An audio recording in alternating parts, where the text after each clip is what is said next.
My father actually texted me the words, "No one cares about your career," just 30 minutes before my sister's wedding ceremony began. It is honestly hilarious looking back on it now, because the second I pushed open the heavy oak doors of that venue, 200 battle-hardened Navy SEALs instantly snapped to their feet. A commander's voice rattled the million-dollar crystal chandeliers overhead, roaring Admiral on deck.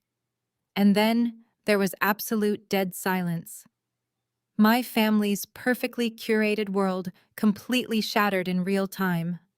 Before I tell you exactly how I brought their empire crashing down, let me know where you are watching from in the comments below.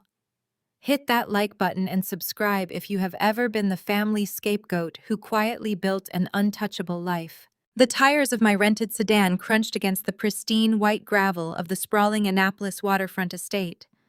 I am 34 years old. I sat behind the wheel taking a slow, deliberate breath. I wore a sharp, understated, tailored charcoal suit. My natural hair was pulled back into a neat, no-nonsense bun. I looked exactly like what I was, a woman who commanded rooms. But to my family, I was just a stain on their perfect canvas. Before I could even unbuckle my seatbelt, sharp rapping echoed against my driver's side window. It was my mother, Beatrice. I rolled down the window and the crisp autumn air rushed in, accompanied by the cloying scent of her expensive floral perfume. There was no hug, there was no smile of welcome. Her eyes immediately darted up and down my outfit, her face twisting into a mask of pure distaste. "You actually wore that to your sister's wedding," she hissed, her voice tight with suppressed rage. "I told you to buy something elegant. Those drab little office clothes are going to completely clash with the aesthetic Jasmine has spent months planning." I kept my hands resting lightly on the steering wheel, my expression completely neutral. "It is a tailored suit, Mom," I said calmly. "It is appropriate for a wedding." "It is appropriate for a funeral or a cubicle," Beatrice snapped, adjusting the diamond necklace resting against her collarbone. "Jasmine is marrying into the Montgomery family today. Connor's family is elite. They are wealthy. They are influential defense contractors. They are white, and they are judging our every move. The last thing we need is you showing up looking like you just got off a shift at the DMV and making us look like we do not belong here. Just stay out of the photographer's way.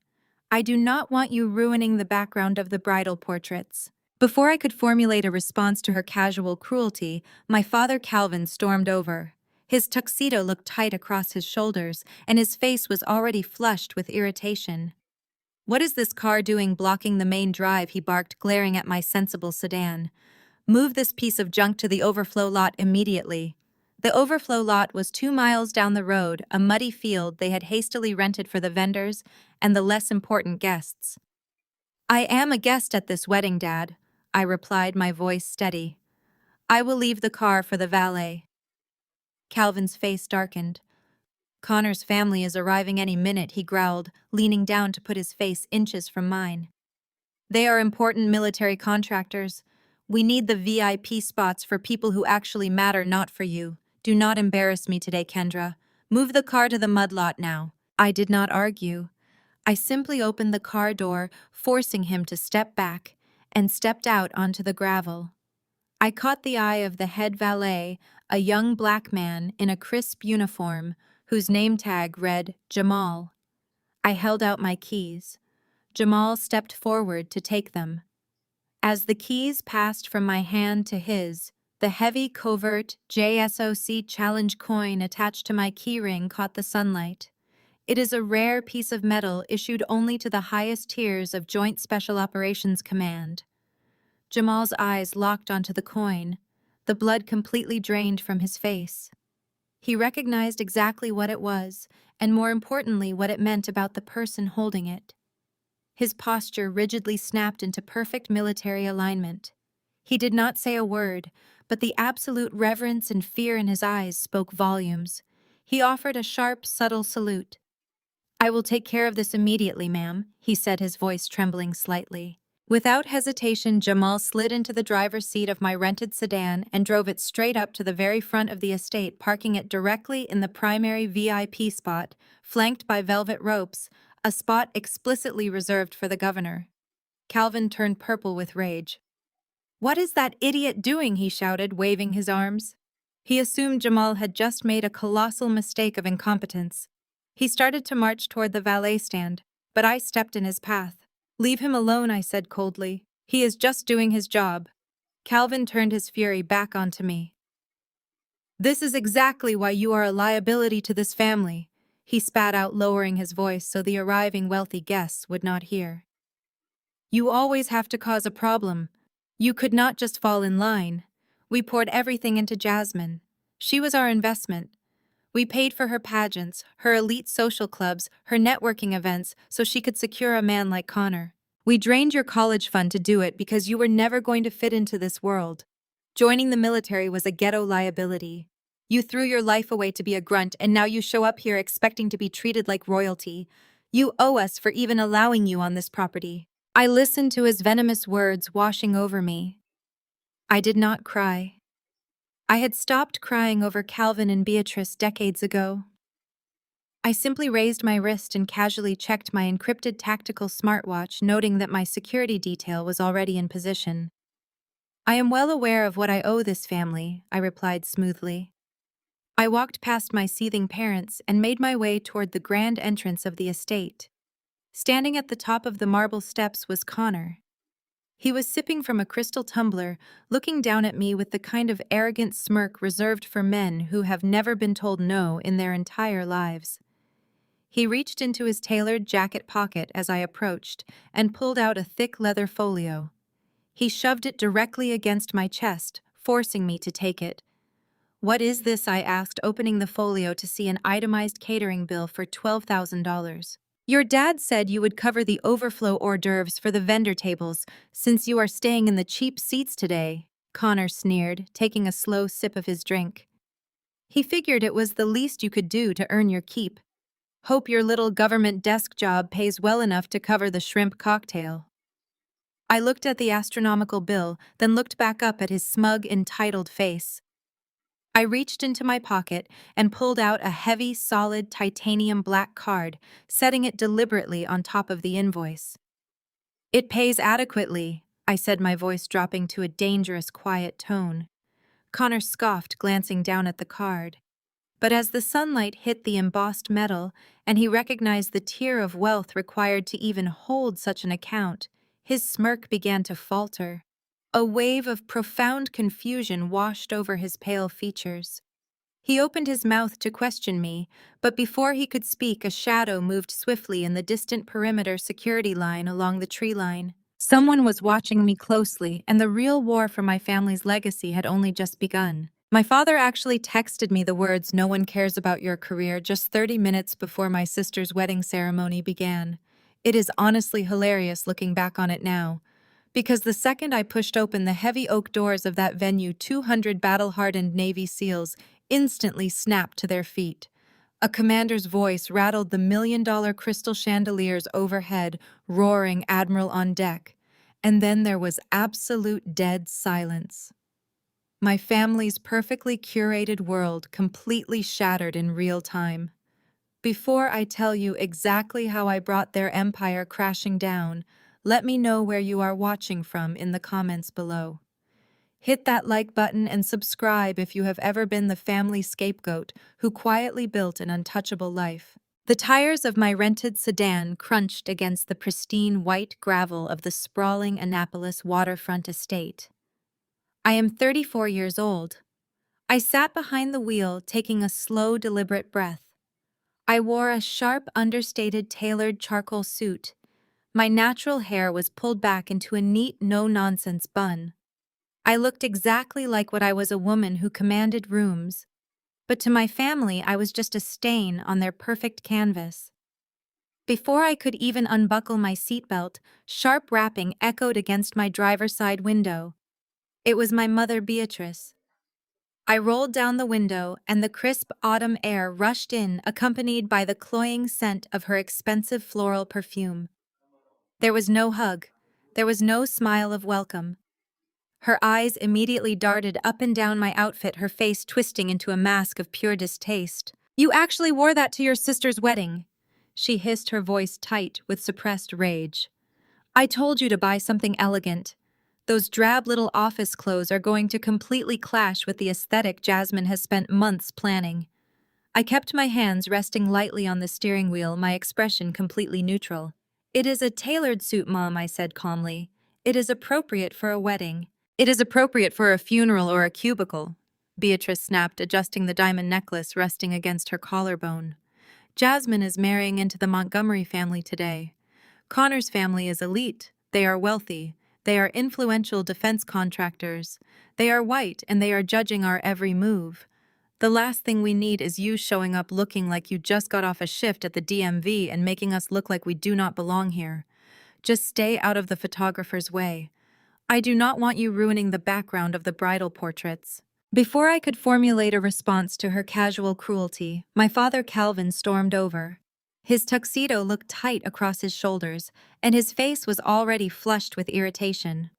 What is this car doing blocking the main drive? He barked, glaring at my sensible sedan. Move this piece of junk to the overflow lot immediately. The overflow lot was 2 miles down the road, a muddy field they had hastily rented for the vendors and the less important guests. I looked at the long line of luxury vehicles pulling in behind me. I am a guest at this wedding, Dad, I replied, my voice steady. I will leave the car for the valet. Calvin's face darkened. Connor's family is arriving any minute, he growled, leaning down to put his face inches from mine. They are important military contractors. We need the VIP spots for people who actually matter, not for you. Do not embarrass me today, Kendra. Move the car to the mud lot now. I did not argue. I simply opened the car door, forcing him to step back, and stepped out onto the gravel. I caught the eye of the head valet, a young black man in a crisp uniform whose name tag read Jamal. I held out my keys. Jamal stepped forward to take them. As the keys passed from my hand to his, the heavy covert JSOC challenge coin attached to my keyring caught the sunlight. It is a rare piece of metal issued only to the highest tiers of Joint Special Operations Command. Jamal's eyes locked onto the coin. The blood completely drained from his face. He recognized exactly what it was, and more importantly, what it meant about the person holding it. His posture rigidly snapped into perfect military alignment. He did not say a single word, but the absolute reverence and fear in his eyes spoke volumes. He offered a sharp, subtle salute.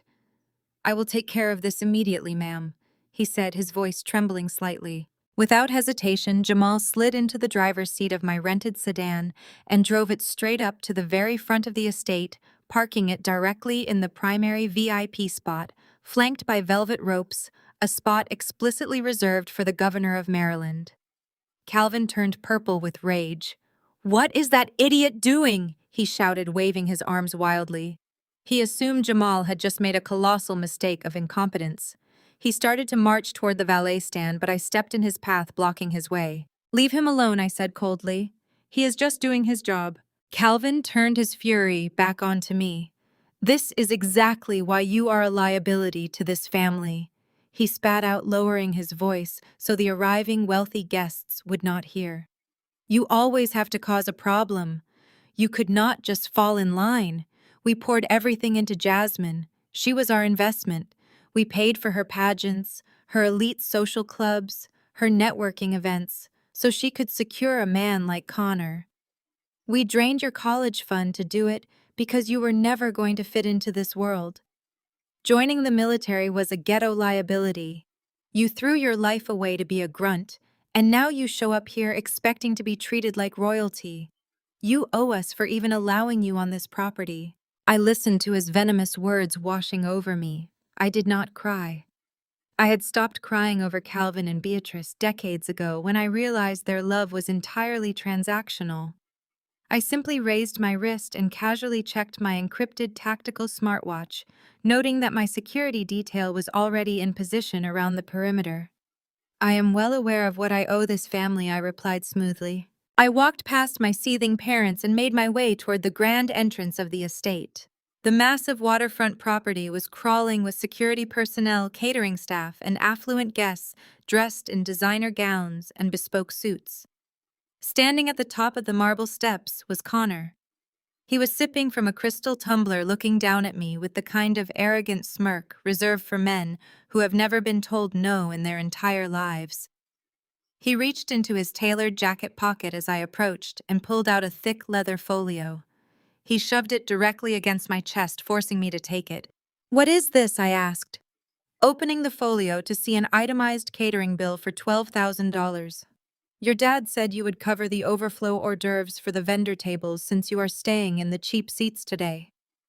Connor sneered, taking a slow sip of his drink. He figured it was the least you could do to earn your keep. Hope your little government desk job pays well enough to cover the shrimp cocktail. I looked at the astronomical bill, then looked back up at his smug, entitled face. I reached into my pocket and pulled out a heavy, solid titanium black card, setting it deliberately on top of the invoice. "It pays adequately," I said, my voice dropping to a dangerous, quiet tone. Connor scoffed, glancing down at the card. But as the sunlight hit the embossed metal and he recognized the tier of wealth required to even hold such an account, his smirk began to falter. A wave of profound confusion washed over his pale features. He opened his mouth to question me, but before he could speak, a shadow moved swiftly in the distant perimeter security line along the tree line. Someone was watching me closely, and the real war for my family's legacy had only just begun.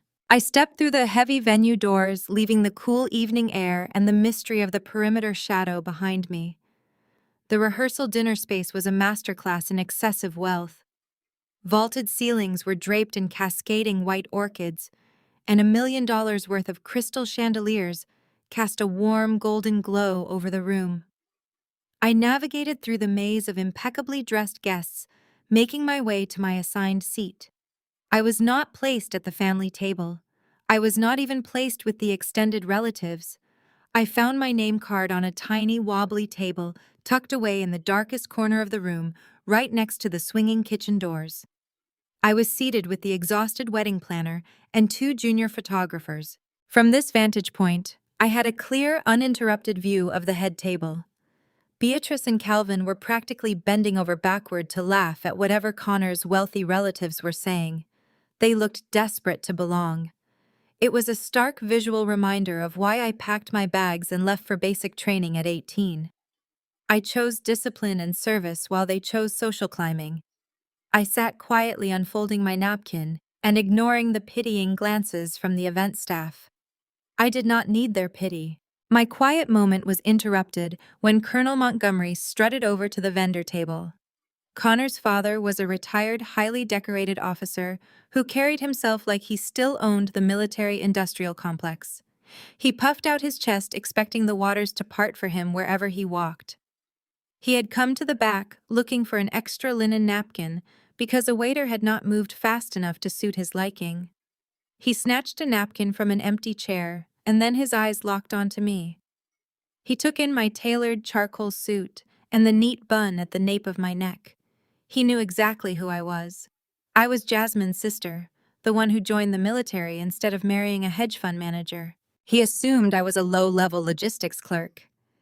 He leaned his heavy frame against the table and decided this was the perfect moment to patronize me. He started lecturing me loudly enough for the nearby tables to hear about real military strategy. He brought up a recent highly publicized naval operation in the South China Sea. He pontificated about outdated surface fleet maneuvers, gesturing wildly and trying to impress a passing group of bridesmaids. He talked down to me, explaining basic geographic concepts as if I had never looked at a map. I let him speak for 3 full minutes. I set my fork down and wiped my mouth with my napkin. When I finally spoke, my voice was quiet and calm, but it carried the absolute authority of a commanding officer. I did not raise my voice, but the temperature at our table seemed to drop by 10 degrees. I systematically tore apart his entire tactical assessment. I detailed the precise acoustic signatures of the adversary's stealth submarines operating in that specific quadrant. I casually broke down the logistical nightmare of maintaining a secure cyber shield over the 7th Fleet during a localized signal jam. I used highly classified terminology that had not been printed in any public briefing. Colonel Montgomery stopped talking mid-sentence. The smug grin slid right off his face, replaced by a sudden, sickening realization. The terminology I used was just a tier below top secret. It was enough to let him know I held clearances he had not seen since the Reagan administration. His face turned bright red and then a pale ashen gray. He started to stammer, trying to backtrack and reclaim his authority. I picked up my glass of sparkling water and took a slow sip. I looked him dead in the eye and told him he really needed to read up on modern naval cyber warfare before embarrassing himself in public again. He took a physical step back, completely dismantled, and retreated to his table without another word. The clinking of a spoon against a crystal glass drew my attention back to the front of the room. Jasmine stood up at the head table holding the microphone for her grand toast. She looked stunning in a custom silk gown, an absolute vision of perfection, and she knew it. She started her speech by spending 10 solid minutes praising Connor. She bragged about his money, the yacht trips, the summers in Monaco, and the massive house they were building. The room applauded politely. Then she turned her gaze to the back of the banquet hall, directly toward the kitchen doors. Directly toward me. She put on a fake, sweet, condescending voice that grated against my ears. She talked about how incredibly blessed she was, especially when she looked at her older sister. She painted a pathetic picture of me for the entire room to see. She described me as a lonely, bitter woman pushing papers in a windowless Navy basement. She leaned into the microphone and jokingly warned her bridesmaids to marry rich so they do not end up eating microwave dinners alone in a cramped apartment. The room erupted in cruel laughter. The wealthy contractors chuckled, and the bridesmaids giggled behind their hands. I watched my mother Beatrice beaming and nodding along, completely validating the public humiliation of her eldest daughter. They truly thought they were breaking me. I simply smiled, my face a mask of absolute calm, and took another sip of my water. The laughter died down, and Calvin stood up to take the microphone. He puffed out his chest, preparing to deliver his own toast. He raised his glass to Jasmine, praising her superior life choices and her dedication to the family legacy. He opened his mouth to deliver the punchline of his speech, but he never got the chance. The heavy oak doors at the back of the banquet hall flew open with a violent, deafening crash. The string quartet stopped playing instantly. The room fell into a shocked silence. A man in full tactical gear, an armed military courier I knew as Lieutenant Holden, marched straight down the center aisle. He completely ignored the bride. He ignored the wealthy guests.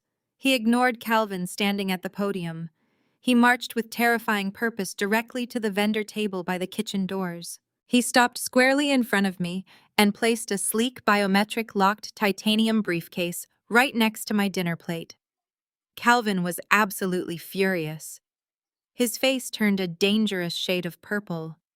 He thought this was a prank, a stunt designed to ruin his perfect evening. He dropped the microphone and stormed across the room, screaming about respect and demanding the guard remove the briefcase from his venue. Calvin lunged forward, reaching out aggressively to grab the classified container. Lieutenant Holden did not even blink. In one fluid, non-lethal tactical motion, the courier swept Calvin's legs and dropped my father hard to his knees, pinning his arm firmly behind his back.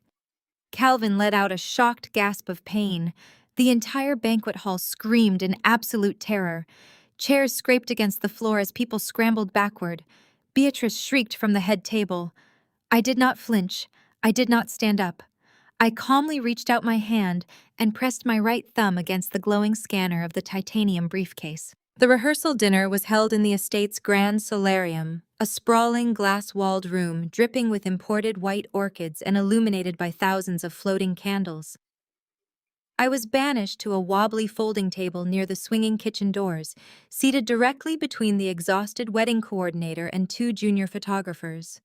Every time a waiter pushed through the heavy wooden doors, the smell of industrial dish soap and discarded food washed over my plate. Across the room, my family sat at the center of a long, crystal-adorned VIP table. Beatrice and Calvin were practically vibrating with desperation, fawning over Connor's wealthy relatives and laughing too loudly at every mediocre joke. I sat quietly cutting my chicken and observing the power dynamics. My parents were eagerly selling their dignity for a seat at a table they would never truly belong to. My quiet observation was interrupted when a tall, broad-shouldered man in a custom tuxedo strode over to our side of the room. It was Colonel Montgomery Connor's father. He carried himself with the rigid, inflated posture of a retired officer who believed his past accolades granted him dominion over everyone he encountered. He had come to the back looking for a misplaced waiter, but his pale eyes locked onto me. He took in my tailored but unflashy dress and the severe bun at the nape of my neck. Calvin had clearly briefed him on my supposed status. "Ah, the paper pusher," he boomed, his voice carrying over the low hum of the surrounding tables. "Calvin tells me you do some low-level admin work for the Navy. It is a pity you never saw any real action." He leaned his heavy frame against my wobbly table, making the water glasses rattle dangerously. He decided this was the perfect moment to patronize a black woman in front of the event staff to assert his dominance. He started lecturing me loudly about a recent highly publicized naval operation in the South China Sea. He pontificated about outdated surface fleet maneuvers, gesturing wildly with his Scotch glass as if he were commanding a battlefield. He explained basic geographic concepts to me, as if I were a child who had never looked at a map, completely oblivious to the reality of modern warfare. I let him speak for 3 full minutes. I set my fork down, folded my hands on the table, and wiped my mouth with my linen napkin. When I finally spoke, my voice was quiet, but it carried the absolute cold authority of a commanding officer. I did not raise my voice a single decibel, but the temperature at our table seemed to drop significantly. I systematically tore apart his entire tactical assessment. I detailed the precise acoustic signatures of the adversary's stealth submarines operating in that specific quadrant. I casually broke down the logistical nightmare of maintaining a secure cyber shield over the 7th Fleet during a localized signal jam. I used highly classified terminology regarding signal triangulation and encrypted node relays that had never been printed in any public briefing. Colonel Montgomery stopped talking mid-sentence. The smug grin slid right off his face, replaced by a sudden sickening realization. The terminology I used was just a tier below top secret. It was enough to let him know I held clearances he had not seen since the Cold War era. His face turned bright red and then a pale ashen gray. He started to stammer, trying to backtrack and reclaim his lost authority, but the damage was done. I picked up my sparkling water and took a slow, deliberate sip. I looked him dead in the eye and told him he really needed to read up on modern naval cyber warfare before embarrassing himself in public again. He took a physical step back, completely dismantled, and retreated to his VIP table without saying another word. The clinking of a spoon against a crystal glass drew my attention back to the front of the room. Jasmine stood up at the head table holding a silver microphone for her grand toast. She looked stunning in a custom silk gown, an absolute vision of perfection, and she knew it. She started her speech by spending 10 solid minutes praising Connor. She bragged about his money, the yacht trips, the summers in Monaco, and the massive estate they were building in the elite suburbs. The room applauded politely. Then she turned her gaze to the back of the banquet hall, directly toward the kitchen doors, directly toward me. She put on a fake, sweet, condescending voice that grated against my ears. She talked about how incredibly blessed she was, especially when she looked at her older sister. She painted a pathetic picture of me for the entire room to see. She described me as a lonely, bitter woman, pushing papers in a windowless Navy basement because I could never quite find my footing in the real world. She leaned into the microphone and jokingly warned her bridesmaids to marry rich so they do not end up eating microwave dinners alone in a cramped apartment. The room erupted in cruel laughter. The wealthy defense contractors chuckled, and the bridesmaids giggled behind their manicured hands. I watched my mother Beatrice beaming and nodding along, completely validating the public humiliation of her eldest daughter. They truly thought they were breaking me. I simply smiled, my face a mask of absolute calm, and took another sip of my water. The laughter died down, and Calvin stood up to take the microphone. He puffed out his chest, preparing to deliver his own toast. He raised his glass to Jasmine, praising her superior life choices and her dedication to the family legacy. He opened his mouth to deliver the punchline of his speech, but he never got the chance.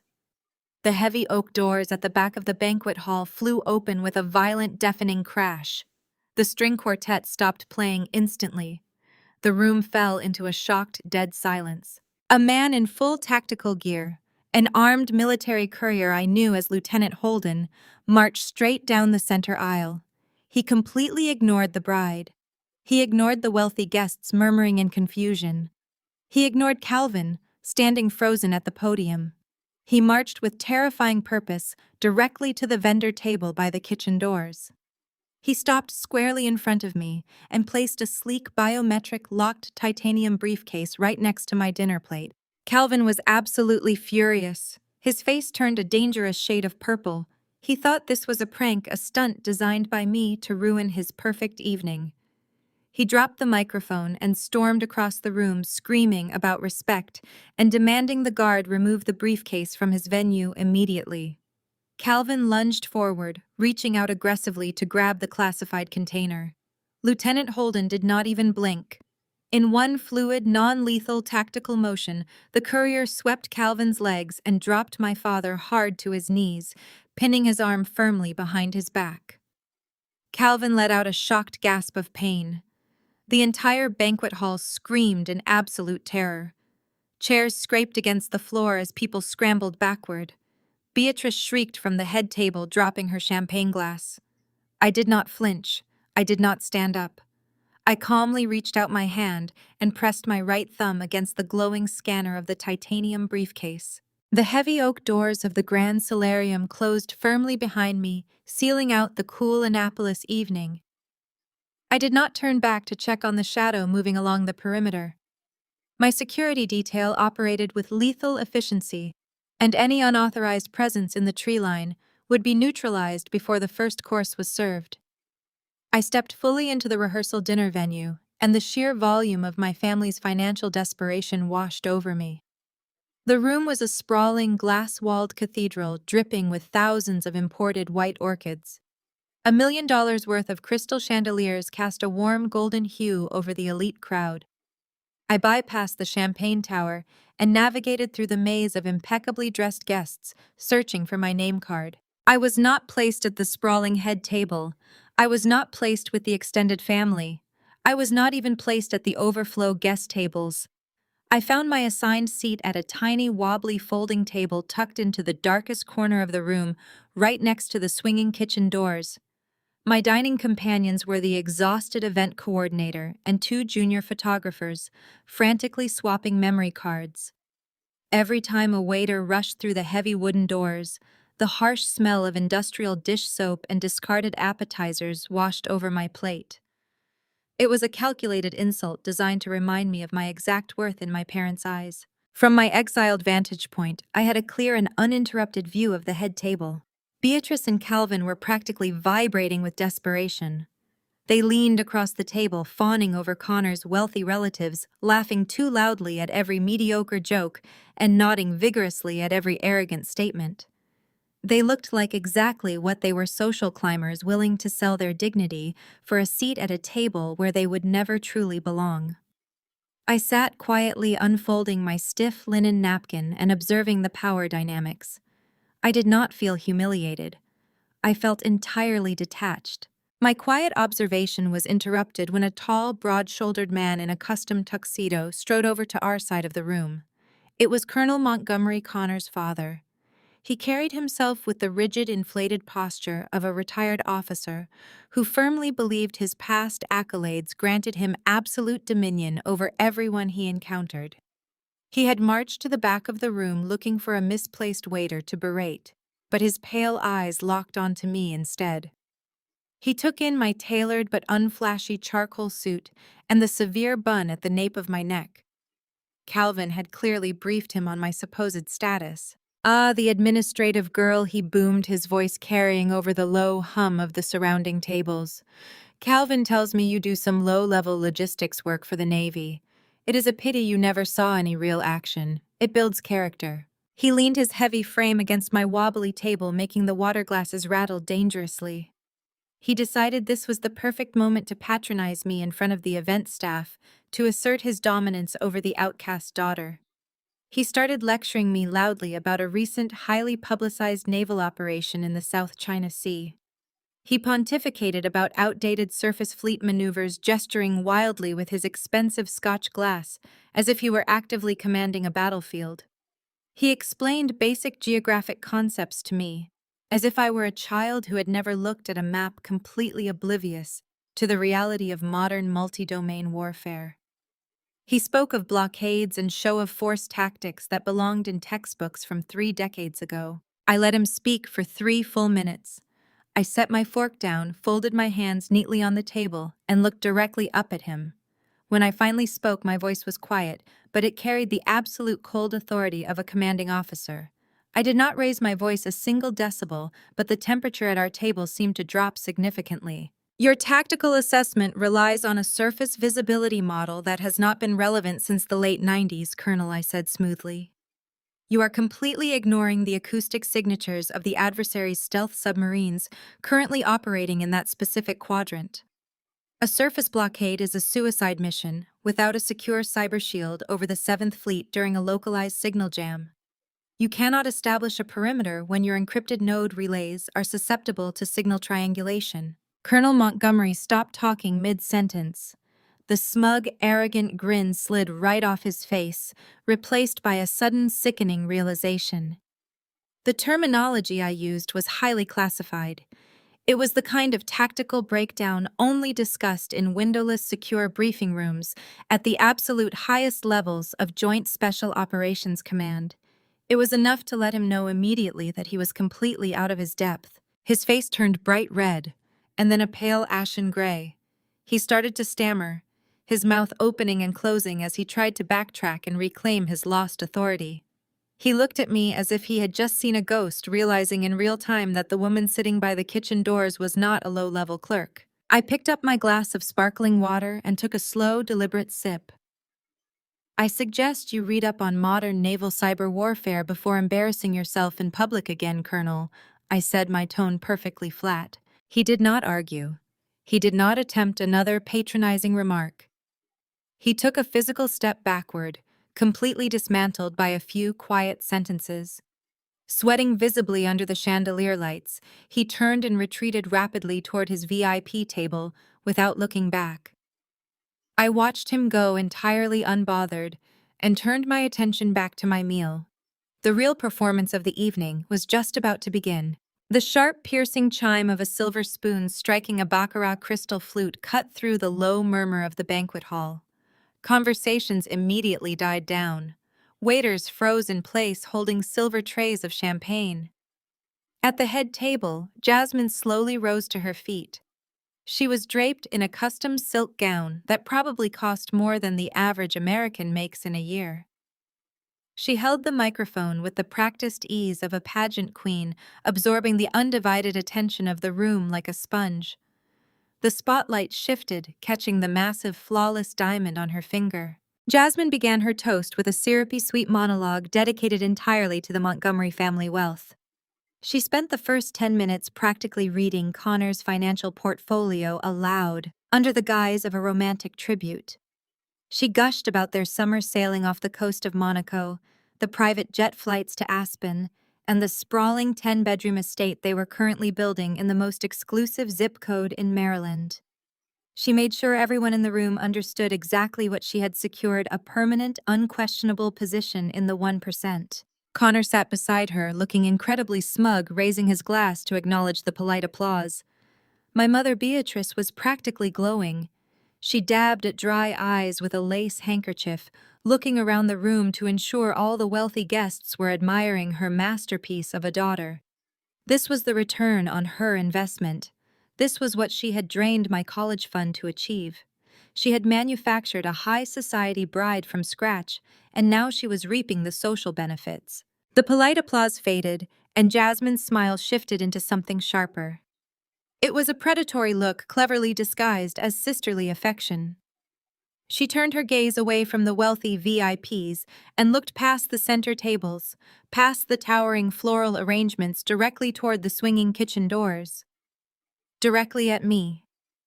The spotlight awkwardly followed her gaze, highlighting my small, wobbly vendor table. The junior photographers sitting across from me immediately lowered their heads, looking profoundly uncomfortable. The wedding coordinator stared at her plate, pretending to be invisible. Of course, Jasmine purred into the microphone, her voice dripping with artificial sweetness. Days like today make you realize how incredibly blessed you really are, especially when I look at my older sister Kendra. She paused for dramatic effect, letting the silence stretch across the massive solarium. Stand up, Kendra. She coaxed, her tone mocking. Let everyone see you. I did not stand. I remained seated, my posture perfectly straight, keeping my hands resting lightly on the white tablecloth. I locked eyes with her across the sea of glittering guests. Jasmine let out a practiced tinkling laugh. Always so shy, always hiding in the background, just like when we were kids. She turned back to her bridesmaids, a line of women in matching designer silk dresses, who were already snickering. I was telling the girls earlier today in the bridal suite how much Kendra inspires me. She really does. She shows us all exactly what happens when you refuse to apply yourself and settle for absolute mediocrity. A low, uncomfortable murmur rippled through the back of the room, but the head table remained utterly silent, hanging on her every word. While I was building a network, maintaining our family's social standing, and securing a future with a man who actually matters, Jasmine continued, her voice echoing off the vaulted glass ceilings. Kendra decided to run off and play soldier. She could not handle the pressure of our world, so she took the easy way out. And look exactly where it got her. Jasmine paused, leaning closer to the microphone, her voice dropping into a theatrical whisper that carried perfectly through the state-of-the-art sound system. A boring, lonely life pushing papers in some windowless Navy basement. She has spent the last decade fetching coffee for real officers and stamping requisition forms while the rest of us actually built a legacy. She turned her gaze directly to her line of bridesmaids, her tone shifting into a mock cautionary warning. Let this be a lesson to all of you girls. Marry rich and marry smart. Otherwise, you will end up 34 and completely alone. You will spend your weekends eating frozen microwave dinners in a cramped studio apartment, and you will end up wearing a drab, depressing office suit to a luxury rehearsal dinner because you simply do not know any better. The cruelty was naked and deliberate. She was using me as the punchline to elevate her own status in front of her new powerful in-laws. She was proving to the Montgomery family that she belonged with them by publicly sacrificing her own sister. It was a brutal, calculated display of dominance. The room erupted. It was not just polite chuckles. It was full-throated, cruel laughter. The wealthy defense contractors threw their heads back in amusement, their gold Rolex watches catching the light as they pointed in my direction. The bridesmaids giggled behind their manicured hands, whispering viciously to each other. Even the waitstaff, lingering by the kitchen doors, looked at me with a mixture of pity and second-hand embarrassment. I looked calmly at the head table. Connor was smirking, swirling the amber liquid in his crystal glass, looking incredibly pleased with his bride's performance. Calvin gave a slow, approving nod, crossing his arms over his chest. He looked validated, as if Jasmine had just spoken aloud the exact words he had been thinking for years. But it was Beatrice who truly solidified the moment. My mother was beaming. Her smile was wide and genuine, completely validating the public humiliation of her eldest daughter. She looked at Jasmine with absolute adoration. They truly believed they were putting me in my place. They thought they were reminding me of my insignificance, breaking my spirit right there in front of 200 elite guests. They expected me to flush with hot embarrassment. They expected me to look down at my lap, to shrink into my chair, or to run crying through the kitchen doors in absolute disgrace. I did none of those things. I looked at the laughing faces, the glittering jewelry, the absolute towering arrogance filling the room. I reached forward, picked up my glass of sparkling water, and took a slow, deliberate sip. The condensation from the glass felt cool against my fingers. My face remained a mask of absolute terrifying calm. I did not break eye contact with Jasmine. Her laughter faltered for just a fraction of a second, as she realized her venom had zero effect on me. I set the glass down silently. The stage was set. The glowing scanner chimed with a crisp electronic chirp. A soft hiss of pressurized air escaped the seal as the titanium latches snapped open. Around me, the banquet hall was entirely unglued. Wealthy guests were pressing themselves against the far walls, knocking over floral centerpieces and shattering crystal champagne flutes in their panic.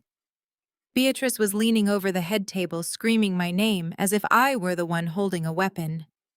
Jasmine stood frozen, her mouth hanging open, her perfect bridal posture completely forgotten. At my feet, Calvin grunted in pain. He thrashed against the polished hardwood floor, trying to leverage his weight to break free. "Do you know who I am?" he roared, his face pressed into a discarded linen napkin. "I am paying for this entire event. I demand you release me this instant, or I will have you court-martialed." Lieutenant Holden did not shift his weight a single fraction of an inch. His knee remained firmly planted between Calvin's shoulder blades, securing the tactical pin. He stared straight ahead, a statue of military discipline, completely indifferent to my father's wealth or his threats. From the center of the room, Colonel Montgomery finally broke through the crowd of terrified guests. He marched toward us, his chest puffed out, his face a mask of authoritarian outrage. He was used to barking orders and watching the world snap to attention.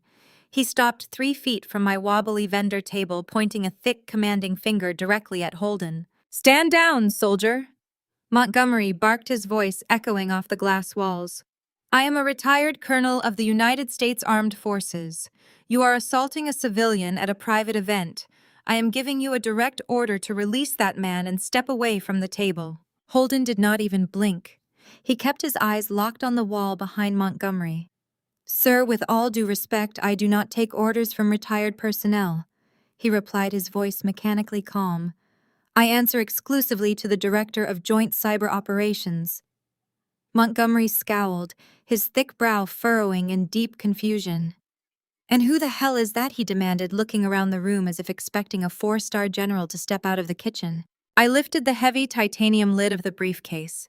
I reached inside and pulled out a thick red-banded federal dossier stamped with the highest classification seals.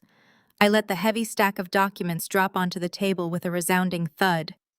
"That would be me, Colonel," I said. The air in the room evaporated. Montgomery snapped his head toward me, his eyes wide with a mixture of shock and dawning horror. He looked at the JSOC challenge coin resting near my plate. He looked at the titanium black card I had dropped on Connor's catering bill. He looked at the classified dossier. The pieces of the puzzle clicked together in his mind, systematically destroying the pathetic narrative my parents had sold him.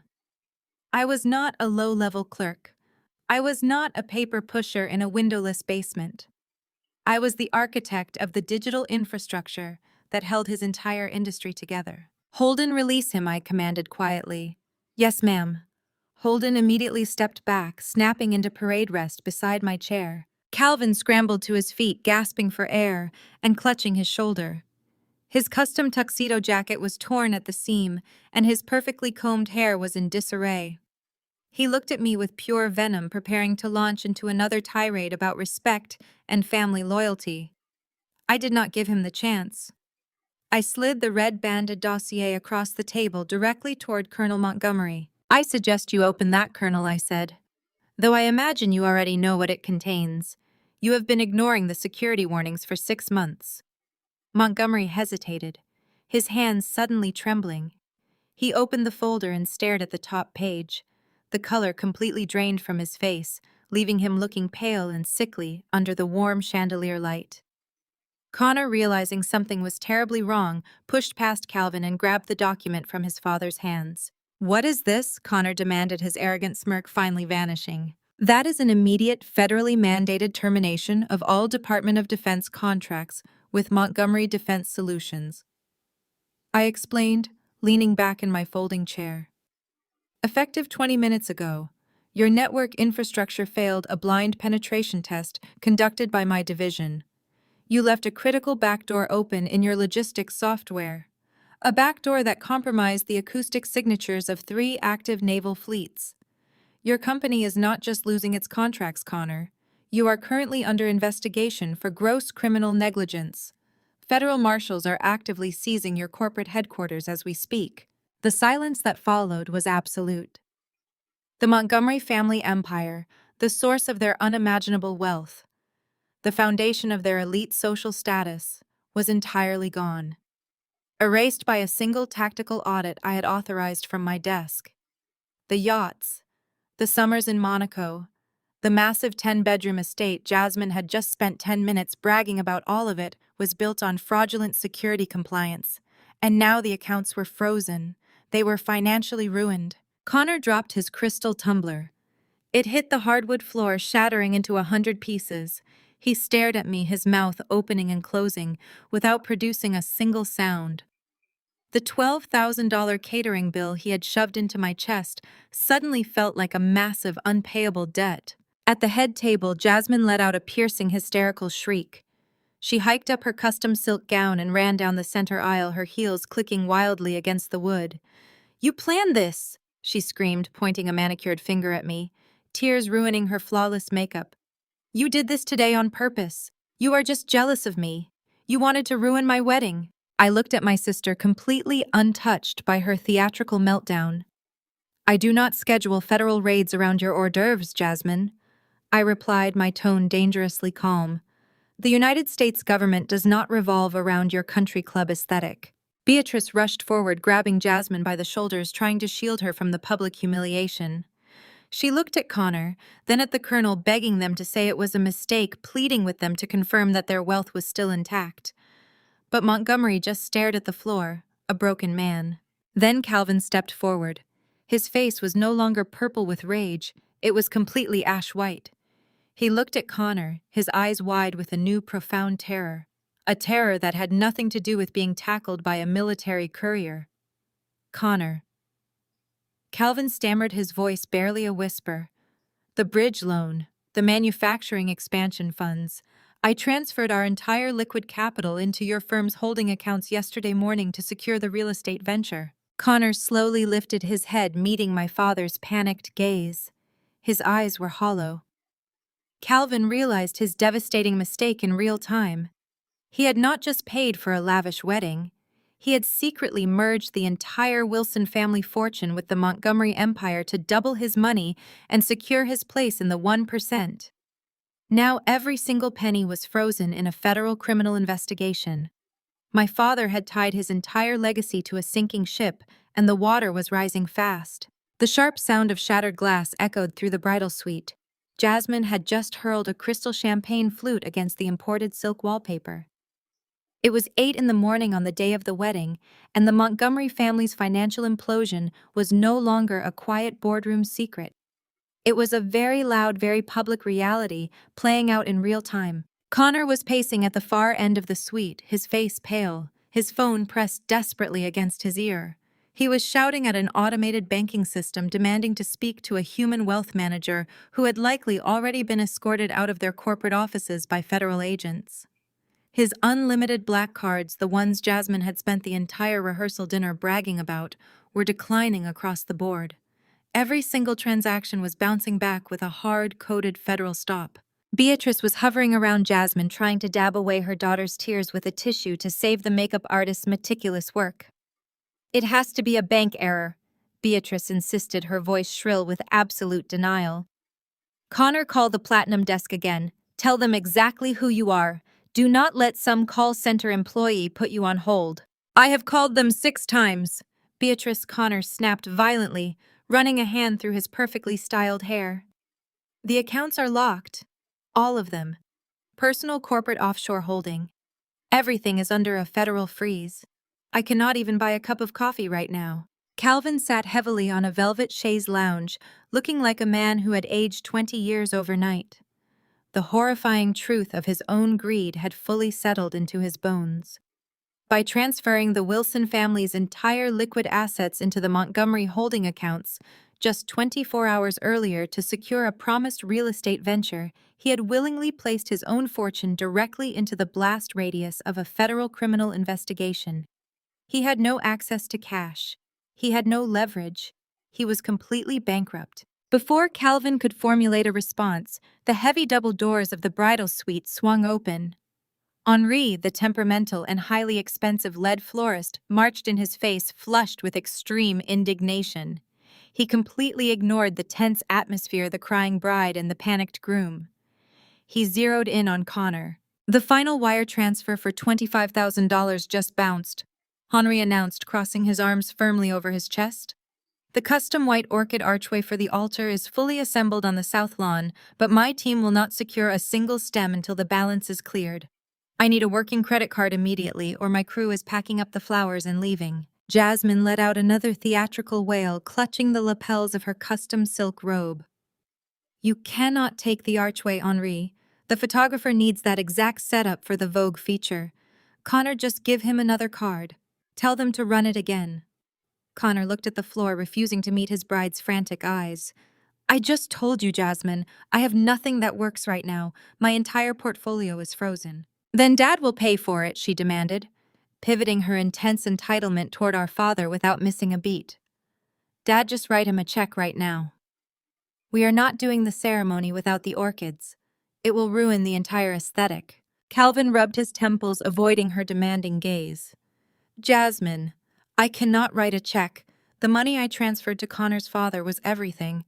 The business accounts, the home equity, the liquid cash. It is all locked in the federal freeze. I have nothing left to give you." Jasmine stared at him, uncomprehending.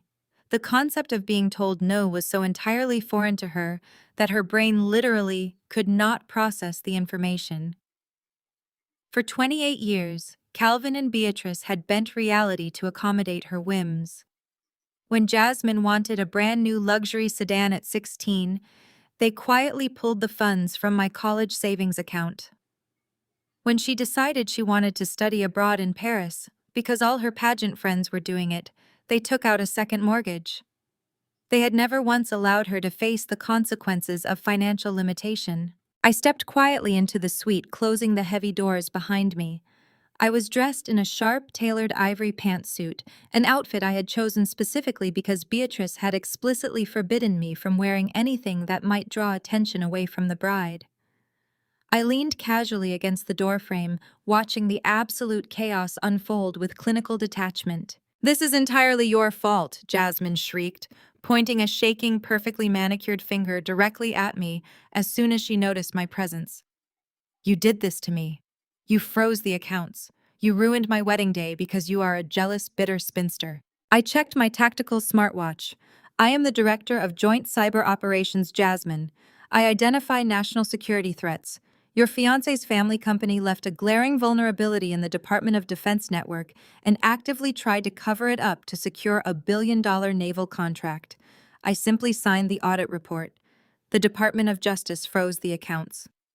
If you want someone to blame for your lack of orchids, I suggest you look at the man standing next to you who built his entire fortune on corporate fraud." Beatrice marched toward me, her eyes wide with a frantic, desperate energy. She reached out and grabbed my arm, her fingers digging into the fabric of my suit. "Kendra, you have to fix this," she pleaded, her voice cracking. "You have the high-level security clearances. You have the power. You can make a call and lift the freeze just for today.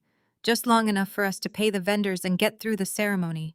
This is your sister's special day. You cannot let her suffer like this." I looked down at her hand resting on my sleeve. I did not pull away, but my expression was entirely unforgiving. "You are asking a federal officer to actively interfere with an ongoing Department of Justice criminal investigation so you can buy flowers, Beatrice. Listen to yourself. You are delusional." "Then you pay for it," Calvin commanded, suddenly standing up from the chaise lounge and pointing a demanding finger at me. "You clearly have the money. We all saw that black card last night. You are going to cover the florist, the caterer, and the venue's final fees right now. It is the absolute least you can do after bringing this disaster upon our family." I let out a short, humorless laugh. You want me to blindly finance a luxury wedding for a man who handed me a bill for $12,000 last night? You want me to bail out the family that deliberately drained my education fund to pay for pageant dresses? You have entirely lost your mind, Calvin. Henri the florist shifted impatiently, clearly entirely over the family drama. I do not care who pays for it. I need $25,000 right now, or the orchids are going back in the refrigerated truck. Jasmine threw herself onto the velvet sofa, sobbing uncontrollably into her hands. Connor was staring blankly out the window, watching his empire crumble into dust. Calvin and Beatrice were staring at me, fully expecting the lifelong scapegoat to suddenly step up and absorb the financial damage, just as I always had in my youth. Before I could deliver my final absolute refusal, the doors to the suite opened again. It was the estate's general manager, a stern woman holding a thick clipboard. She did not look at Jasmine or my parents. She looked directly at Connor. "Mr. Montgomery," she said, her voice devoid of any customer service warmth, "we have a very serious problem. There are 3 black tactical SUVs parked at the main gate, and 6 federal agents are demanding immediate entry.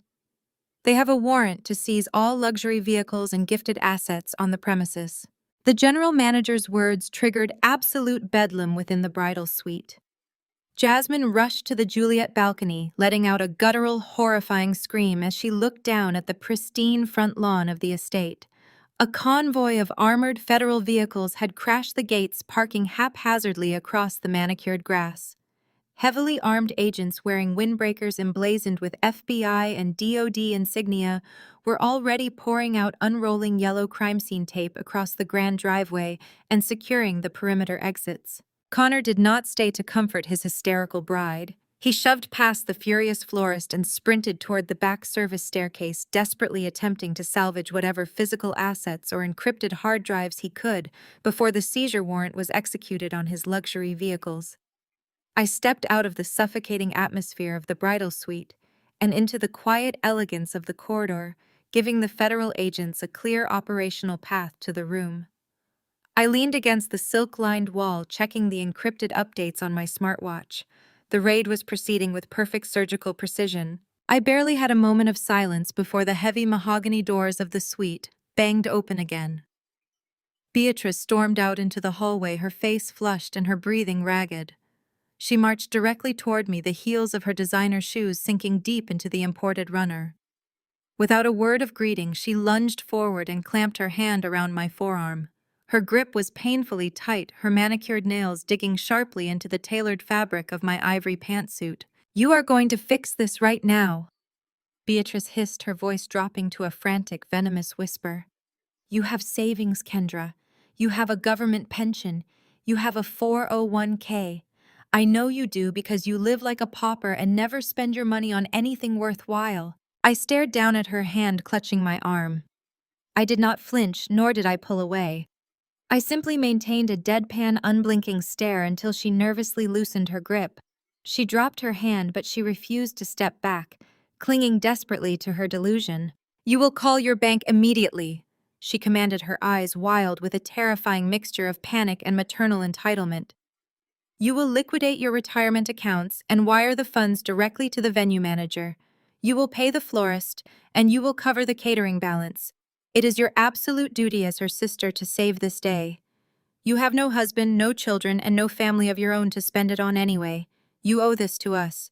I looked at my mother, genuinely fascinated by the sheer audacity of her demand. She was actively watching her youngest daughter's fraudulent empire collapse under a massive federal raid, yet her primary concern was forcing her eldest daughter to bankrupt herself just to preserve the illusion of wealth for a few more hours. She wanted me to finance a lie so she wouldn't have to face the embarrassment of a canceled wedding. "I am not draining my retirement accounts to buy imported white orchids for a federal crime scene, Beatrice," I replied, my voice steady and entirely devoid of empathy. "I am not spending a single cent to bail out a family that has treated me like an infectious disease for 3 decades. My answer is no. Flatly, permanently no." "Then you are dead to us," a voice roared down the corridor. Calvin marched out of the suite looking completely unhinged. The impeccably groomed patriarch from the rehearsal dinner was entirely gone. His expensive silk tie was torn open. His face was a mottled, dangerous shade of purple, and he was sweating profusely. His pride was severely bruised from his physical takedown the night before. But the realization that he had willingly transferred his entire fortune into frozen accounts had pushed him to the absolute brink of madness. Rather than directing his rage at Connor, the man who had actually defrauded him, he directed all of his venom squarely at the scapegoat. "You are officially disowned," Calvin snarled, stopping inches from my face and jabbing his thick finger toward my chest. "You are written out of the will. You are no longer a part of this family. I will strip you of the Wilson name and you will never set foot in our home again. Do you understand me? You are nothing to us." "You have no will left to write me out of Calvin," I stated calmly, refusing to break eye contact. "You transferred your entire estate into a frozen federal asset pool. You are currently bankrupt. Threatening to disown me from a fortune of $0 is not the tactical strike you think it is." My factual assessment only fueled his absolute rage. He puffed out his chest, desperate to reclaim any shred of power or authority over me. He still believed he operated in a world where money and connections could bury the truth. "You think you are untouchable because of that federal badge?" He spat, his voice echoing harshly off the marble fixtures. "You think you can destroy my daughter's wedding and my investments without severe consequences? Connor's company is a major defense contractor.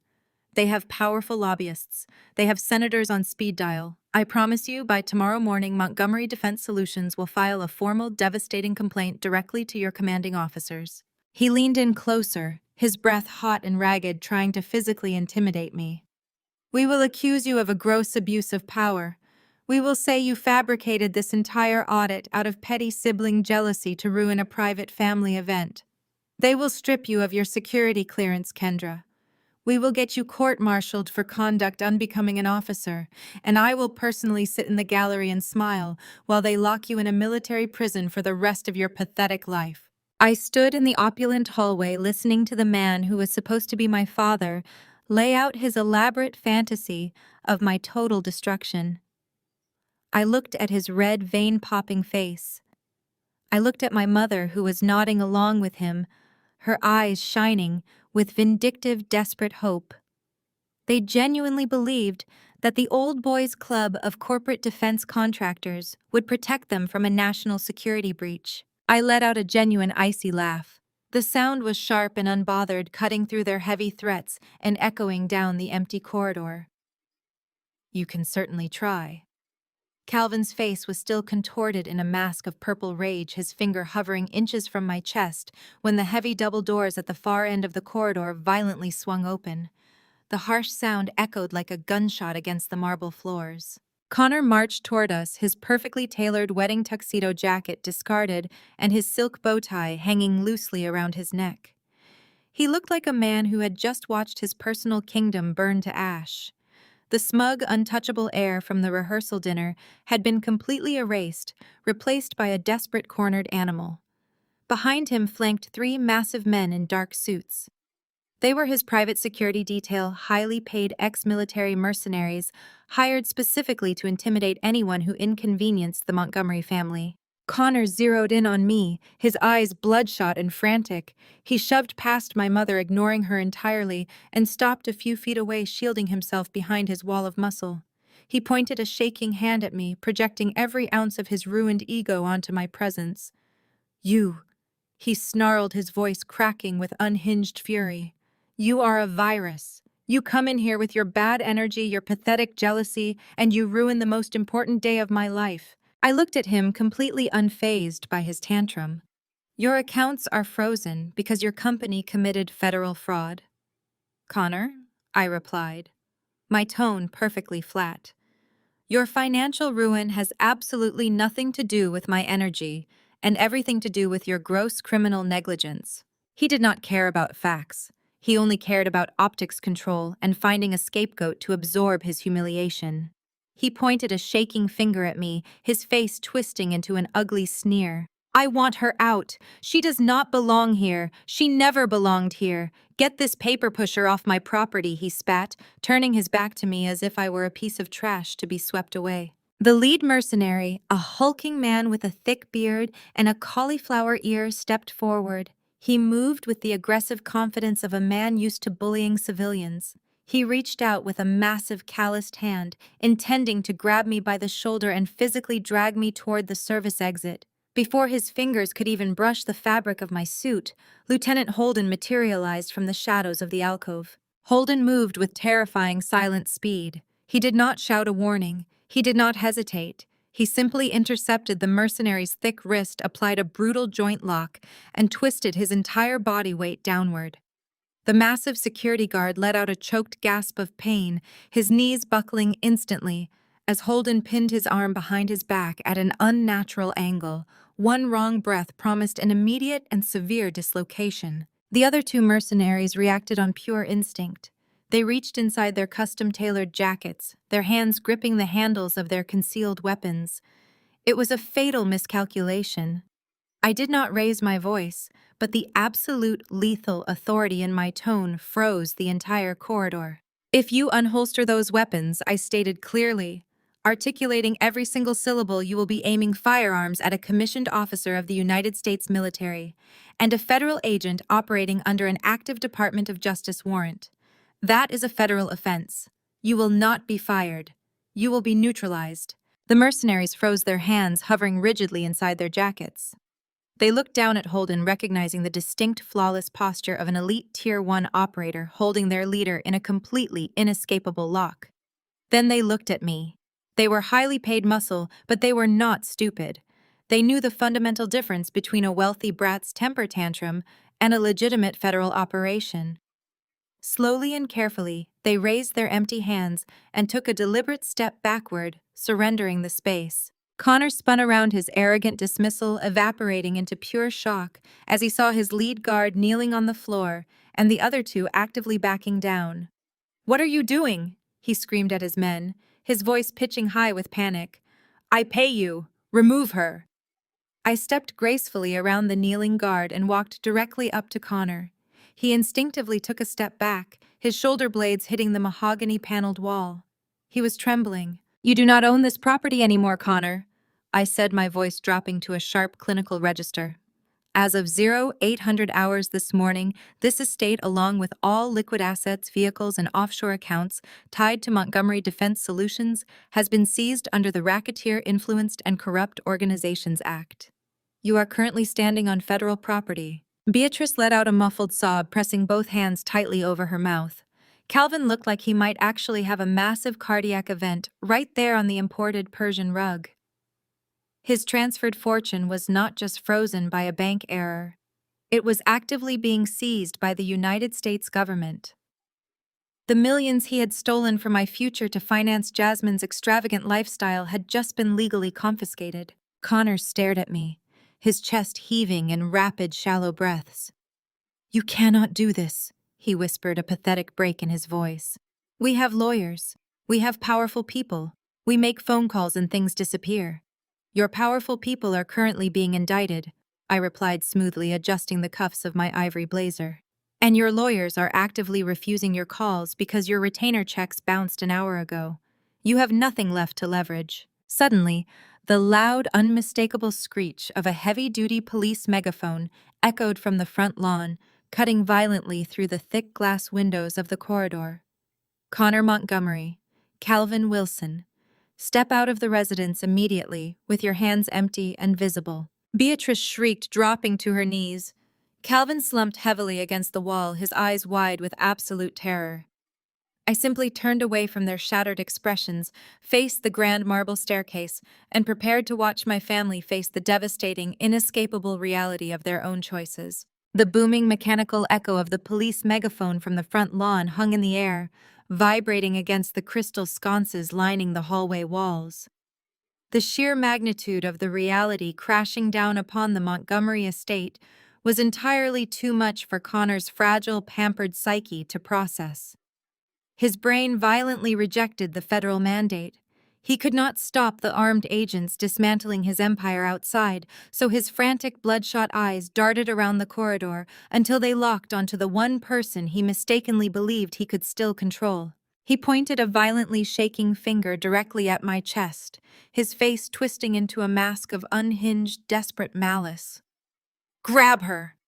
Connor screamed, his voice cracking, entirely abandoning his curated high society persona. "Get her out of my sight!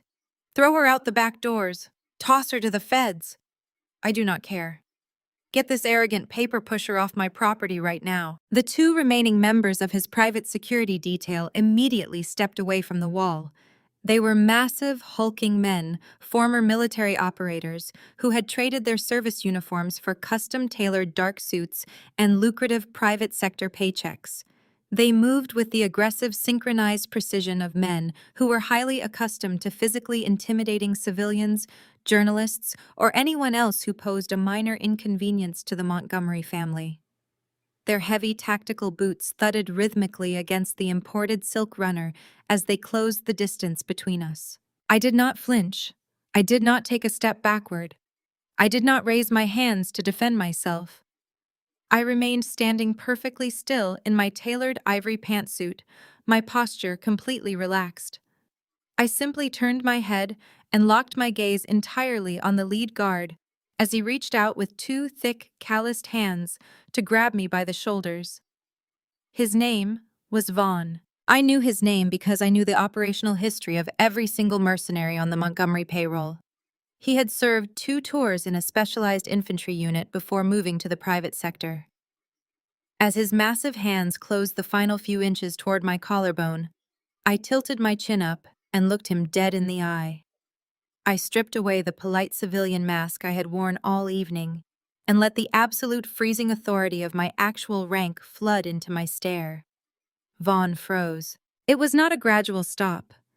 It was a violent, immediate physical halt, as if he had just stepped onto a live landmine. The aggressive momentum propelling his body forward vanished in a split second. He stared down into my eyes, and I watched the exact moment the realization struck him. He remembered. 2 years ago, in a heavily fortified, windowless tactical operations center in Kabul, Afghanistan, Vaughn had been part of a specialized extraction team briefed on a highly classified, zero-fail nighttime raid. He remembered the woman standing at the head of the briefing table. He remembered the woman who had effortlessly commanded a room full of seasoned generals, Tier 1 operators, and intelligence directors. He remembered the woman who had personally authorized the digital blackout that allowed his team to slip into hostile territory, completely undetected, directly saving his life and the lives of his men. He knew exactly who I was. He knew my clearance level. He knew the terrifying, invisible power I wielded within the global intelligence apparatus. He realized with a sudden sickening wave of clarity that he was milliseconds away from actively laying hands on a high-ranking federal director during an active Department of Justice raid. The blood completely drained from Vaughn's face, leaving his heavily bearded jaw slack and pale. He let out a sharp, panicked breath and physically threw himself backward, treating me as if I were a radioactive hazard. He immediately threw both of his hands high into the air in a gesture of absolute, undeniable submission. He slammed his arm across the chest of his partner, stopping the second hulking guard dead in his tracks and pushing him forcefully against the wall. "Stand down!" Vaughn hissed at his partner, his voice trembling with genuine terror. "Do not touch her. Do not even breathe in her direction. Step back right now." Connor stared at his highly paid muscle in total disbelief. The illusion of his power was shattering in front of his eyes. His own security detail, men he paid thousands of dollars a week to act as his personal attack dogs, were cowering against the wallpaper, completely yielding the hallway to a woman he had just publicly mocked. "What are you doing?" Connor shrieked, spittle flying from his lips. "I pay your salaries. I give the orders here. Grab her and throw her out, or you are both fired." Vaughn did not look at his employer. He kept his eyes fixed on the floor near my shoes, perfectly maintaining his posture of submission. Connor took a furious step forward, his fists balled at his sides, inhaling deeply to scream another barrage of useless, entitled threats at his guards. He never got the chance to speak. From the inside pocket of my ivory blazer, my encrypted federal communication device buzzed. It was not a standard ringtone or a gentle vibration. It was a deafening, sharp mechanical klaxon. It was a Level 1 national security alert, an auditory signal designed to cut through the noise of a war zone, signifying an immediate catastrophic operational update or a direct communication from the absolute highest levels of the Pentagon. The piercing, unnatural sound paralyzed the entire corridor. Beatrice, who had been quietly sobbing against Calvin's shoulder, gasped and clamped her hands over her ears. Calvin stiffened his eyes, darting wildly toward the front of the house. The two mercenaries flinched their military conditioning, immediately recognizing the terrifying priority of the alarm. Connor snapped his mouth shut, his rage instantly swallowed by the overwhelming realization of his own utter insignificance in the face of the federal machine. The silence that followed the alarm was absolute and suffocating. I slowly reached into my jacket pocket and retrieved the heavy black titanium device. I glanced down at the glowing red text flashing across the encrypted screen, reading the confirmation codes regarding the seizure of the Montgomery corporate assets. I did not offer them an explanation. I did not gloat. I did not waste a single breath acknowledging the pathetic, ruined people standing in the hallway. Without looking up from my screen, I simply raised a single index finger into the air. It was a universal, absolute command for silence delivered with the casual dominance of someone who truly ran the room.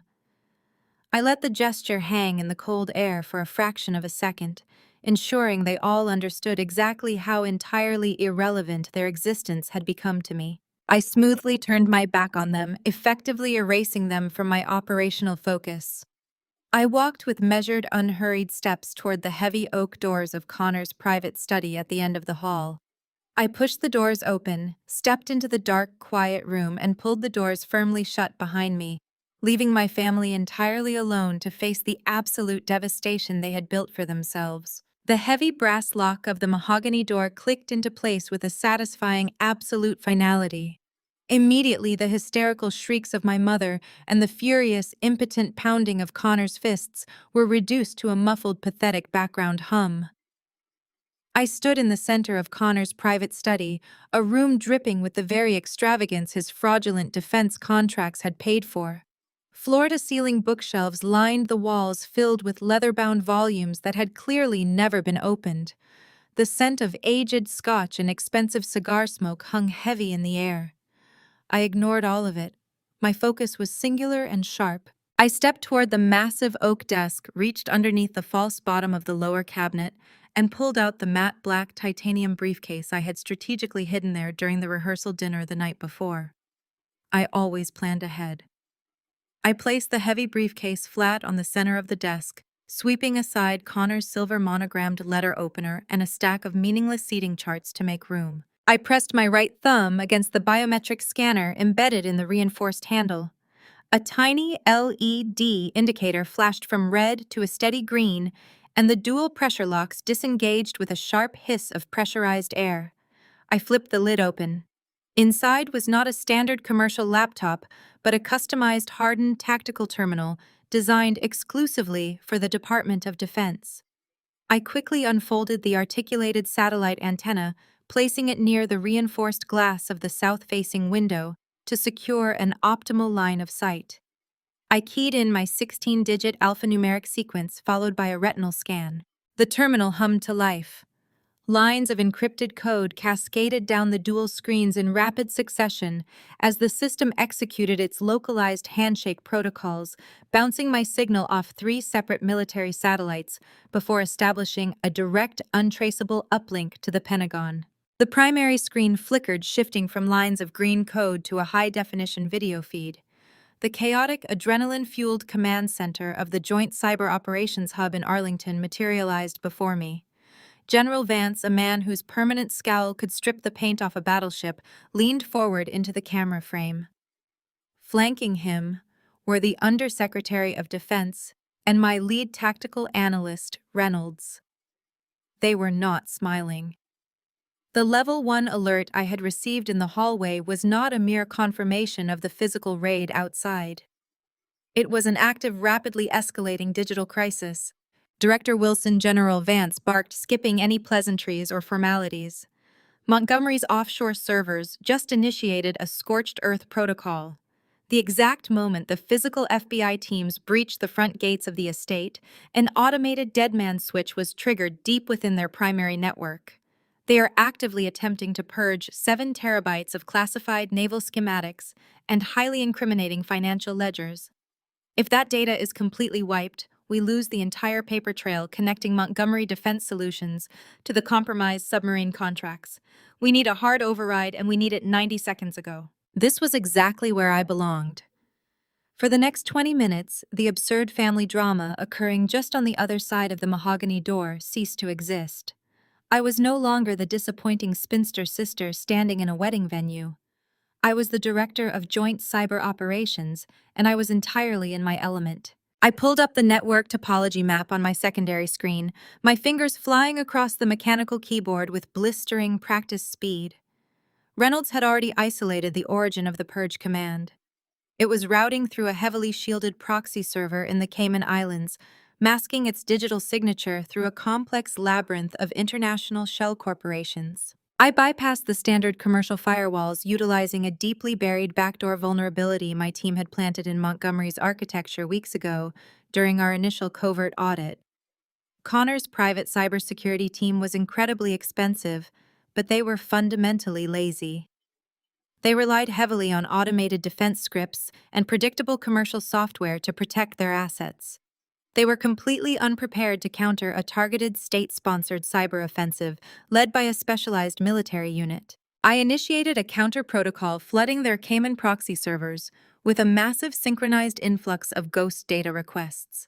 It was a highly sophisticated digital smokescreen designed to instantly choke their bandwidth and slow the deletion process to an absolute agonizing crawl. The progress bar on the Pentagon feed showing the data purge turned from a rapid red sprint to a sluggish, stuttering crawl. I had bought us a critical window of exactly 4 minutes. "General," I said, keeping my eyes locked on the cascading data streams flashing across my monitors. "I have successfully throttled their deletion protocol. Reroute the primary data stream through the secure servers at Fort Meade immediately.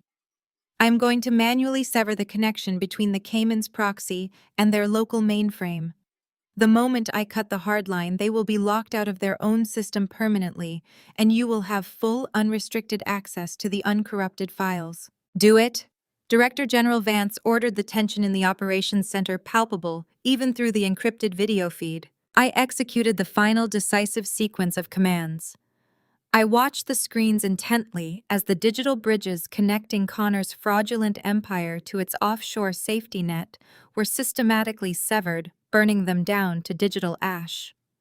The glowing red purge bar on the screen halted completely at 14%, shuddered violently, and then vanished entirely. The screen flashed a brilliant solid green. A collective audible sigh of relief echoed from the analysts in the Pentagon room. "Target data is fully secured," Reynolds announced, a rare grin breaking across his exhausted face. "We have the ledgers. We have the naval schematics. We have everything. Montgomery Defense Solutions is officially a ghost ship. They do not even own the administrative code running their office coffee makers anymore." General Vance gave a sharp, deeply approving nod. "Exceptional work, Director Wilson. The physical tactical teams have fully secured the perimeter of the estate. The primary targets are boxed in with nowhere to run. The Department of Justice will take over the physical asset seizure from here. You are cleared to stand down, pack up your terminal, and evacuate the premises. We will see you back in Arlington tomorrow morning for the full operational debrief." "Understood, General," I replied, my voice steady and thoroughly professional. I tapped a final key, terminating the secure uplink. The dual screens went dark, and the soft, steady hum of the tactical terminal faded into complete silence. I carefully folded the satellite antenna, closed the heavy titanium lid, and engaged the biometric pressure locks to seal the briefcase. I took a deep, grounding breath, rolling my shoulders back to release the residual physical tension of the cyber assault. The profound silence of the study settled around me once more. I had just dismantled a billion-dollar corporate fraud operation and secured a critical national defense contract, all while standing 50 feet away from a ruined wedding cake and a shattered ice sculpture. The stark contrast between my actual reality and the pathetic superficial world my family worshipped was almost poetic. I picked up the titanium briefcase, gripping the heavy handle tightly in my right hand. The mission was complete.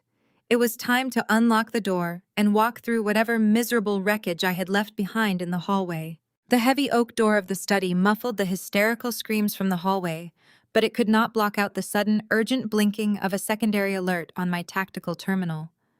I had barely secured the biometric locks on the briefcase when General Vance's voice crackled back through the encrypted audio feed, his tone stripped of the previous relief and replaced by absolute cold urgency. Director Wilson reopened the uplink immediately. General Vance ordered the background noise of the Arlington Operations Center escalating into a chaotic frenzy. We have a cascading kinetic situation in the Pacific. I slammed my thumb back onto the scanner. The dual screens flared to life, casting a stark blue light across the dark leather and mahogany of Connor's study. Reynolds, my lead tactical analyst, appeared on the secondary monitor. He was typing with frantic, heavy strikes, his face pale. Director Reynolds said, his voice tight with controlled panic. The Cayman Islands data purge was not just a defensive measure. It was a binary trigger. When we severed their connection to the offshore proxy, an automated failsafe activated a dormant sleeper worm embedded deeply within the navigation subroutines of the USS Nimitz carrier strike group currently deployed in the Philippine Sea. Montgomery Defense Solutions coded their localized radar systems. The worm is actively broadcasting the fleet's exact coordinates on an unencrypted frequency while simultaneously disabling the strike group's automated missile defense arrays. The stakes instantly shifted from a corporate fraud investigation to a catastrophic national security crisis. A United States carrier strike group carrying thousands of sailors, dozens of advanced fighter jets, and enough ordnance to level a small country was currently sitting blind and exposed in highly contested hostile waters.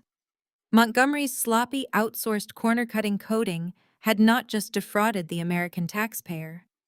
It had created a massive, glaring vulnerability that foreign adversaries were already moving to exploit.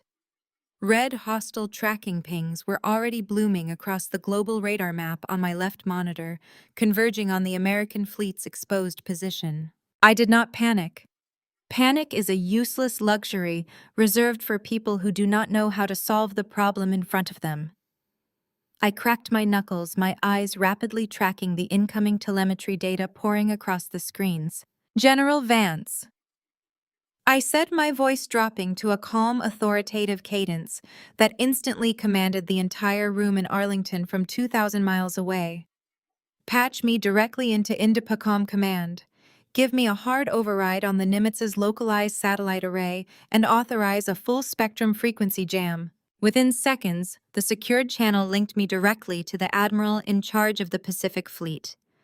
I bypassed the standard bureaucratic chain of command, verifying my identity with a string of highly classified alphanumeric clearance codes that only 3 people in the entire intelligence community possessed. Admiral, this is Director Wilson, Joint Cyber Operations, I stated, my fingers flying across the mechanical keyboard with blistering practice speed.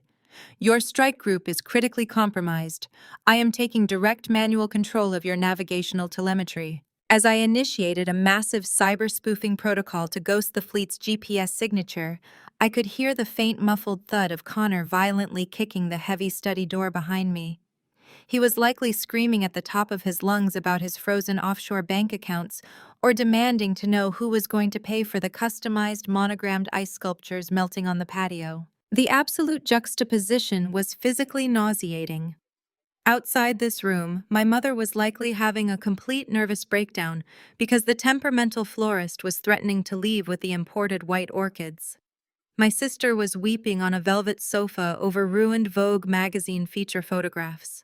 My father was desperately threatening to disown me over a canceled high society party. They thought power was a black credit card and an aggressive tone with customer service workers. They thought importance was having your name printed on a charity gala invitation or driving a car that cost more than a suburban house. They lived in a tiny, superficial bubble of profound ignorance. They had no concept of actual power. Actual Power was sitting in a dark cigar-scented study in a borrowed ivory pantsuit, manually rewriting the orbital telemetry of a military satellite. Actual Power was typing a complex 40-line command sequence that forcefully severed a malicious worm from the Nimitz's mainframe, instantly restoring their localized missile defense arrays and completely cloaking the location of 5 nuclear-powered vessels. In Dopacom, I stayed watching the red hostile pings on the global radar map lose their lock on the American fleet and spin off into empty ocean coordinates. I have successfully spoofed the strike group's location data.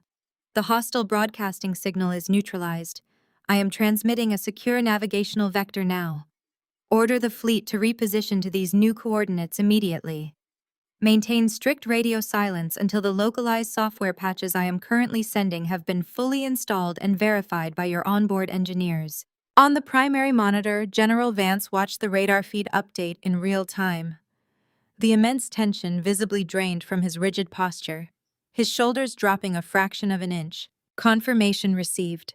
Director General Vance said, his voice thick with profound relief. The Nimitz and her escorts are altering course to the safe vector. Missile defense systems are back online and fully operational. Hostile tracking has dropped to 0. You just pulled 7,000 sailors out of a blind kill zone. Reynolds, I instructed, ignoring the praise and keeping my focus entirely on the operational cleanup. Isolate that sleeper worm and reverse engineer its source code right now. I want irrefutable digital forensics tying that malware directly to Montgomery's lead developers. When the Department of Justice finishes seizing his luxury cars out there on the driveway, I want them to have the hard evidence required to charge him with treason. Already compiling the data packets, Boss Reynolds replied, a fierce, predatory grin breaking across his exhausted face. I leaned back in the heavy leather executive chair, exhaling a long, slow breath as the adrenaline slowly began to recede from my bloodstream. I glanced at the ornate antique grandfather clock ticking quietly in the corner of the study. It was exactly 8:45 in the morning. In the span of 45 minutes, I had audited a billion-dollar defense corporation, secured a mountain of highly classified financial evidence, crippled an offshore tax haven, and successfully orchestrated the repositioning of a naval fleet in the Pacific Ocean to save the lives of thousands of American service members. I had neutralized a massive catastrophic cyber threat to global national security before the catering staff had even finished setting up the breakfast buffet on the South Lawn. I reached forward and initiated the proper secure shutdown sequence for the tactical terminal. The dual screens faded to black, and the soft, steady hum of the military hardware faded into complete silence. I carefully folded the satellite antenna, closed the heavy titanium lid, and engaged the biometric pressure locks to seal the briefcase. The room was silent again, save for the pathetic rhythmic pounding still coming from the hallway door. My family was waiting out there, armed with their petty insults, their superficial threats, and their absolute staggering ignorance. I picked up the briefcase, feeling the solid, comforting weight of reality in my hand. I unlocked the heavy mahogany door and stepped back out into the circus. I powered down the uplink, the dual screens of the tactical terminal fading to black as the secure connection to the Pentagon was severed. I closed the heavy titanium lid, engaged the biometric pressure locks with a sharp click, and picked up the briefcase. The solid weight of it in my hand was a grounding reminder of the reality I inhabited, a stark contrast to the superficial theater occurring just outside the study doors. I checked my tactical smartwatch. It was 2 minutes past the hour. I was officially 2 minutes late for Jasmine's meticulously scheduled wedding ceremony. I stepped out of the study and navigated the labyrinthine corridors of the estate, moving away from the operational silence of the West Wing and toward the grand ballroom. The scene unfolding in the main foyer was a masterclass in aristocratic delusion. Federal agents wearing tactical windbreakers were actively cataloging seized artwork and securing encrypted financial servers in the adjacent rooms. Yet straight ahead, through the arched double doors of the ballroom, a terrified string quartet was desperately playing their instruments. Calvin and Beatrice were frantically ushering deeply confused, murmuring guests into their gilded chairs. They were behaving as if the heavily armed federal raid was nothing more than an eccentric performance art piece that polite society simply needed to ignore. As I walked down the silk-carpeted corridor, my encrypted phone vibrated with a standard civilian notification. I retrieved it from my pocket. It was a text message from Calvin. I read the words glowing on the screen. "Sit in the very back by the doors. Do not ruin your sister's photos with your presence. No one cares about your career anyway." I stopped walking. I stared at the message, genuinely fascinated by the staggering magnitude of his denial. It bordered on pathological. Less than an hour ago, he had watched me stand down a squad of armed mercenaries without raising my voice. He had been informed that his entire net worth was frozen under a federal warrant that I had personally initiated. He was standing in the middle of an active federal crime scene, yet his primary concern was ensuring that the family scapegoat did not ruin the aesthetic composition of the wedding photographs. He was still desperately trying to force me into the small, insignificant box he had constructed for me decades ago. He honestly believed that if he bullied me enough, reality would somehow bend back to his will. I did not reply to the text. I slipped the phone back into my pocket, tightened my grip on the titanium briefcase, and walked through the arched double doors into the grand ballroom. I did not sit in the very back by the doors. I bypassed the final row of chairs entirely and walked straight down the center aisle, my heels clicking sharply against the polished marble floor, cutting through the nervous, wavering music of the string quartet. Calvin spotted me instantly. His face flushed a dark, dangerous crimson.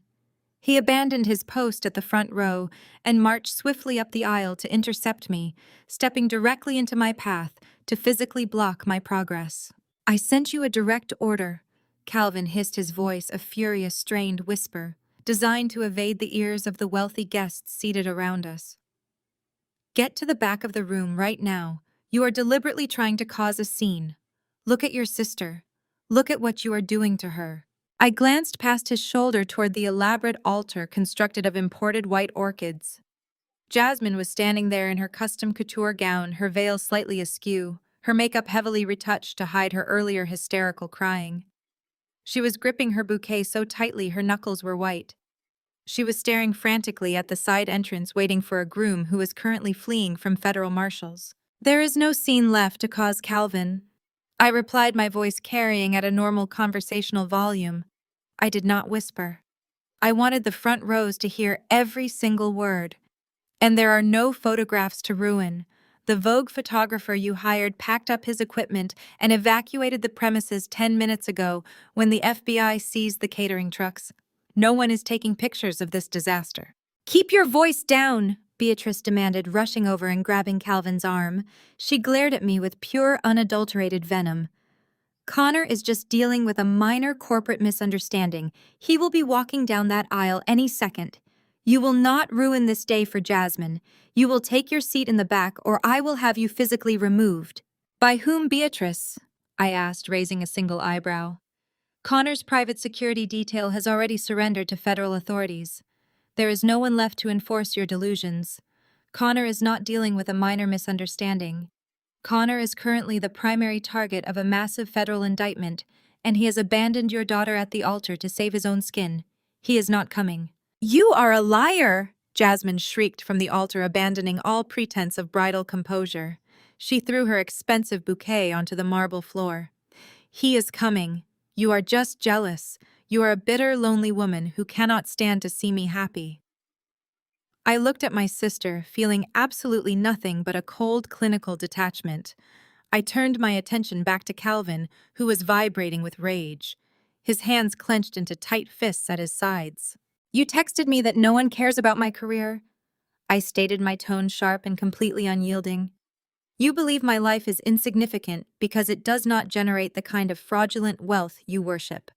Let me explain exactly what my career entails.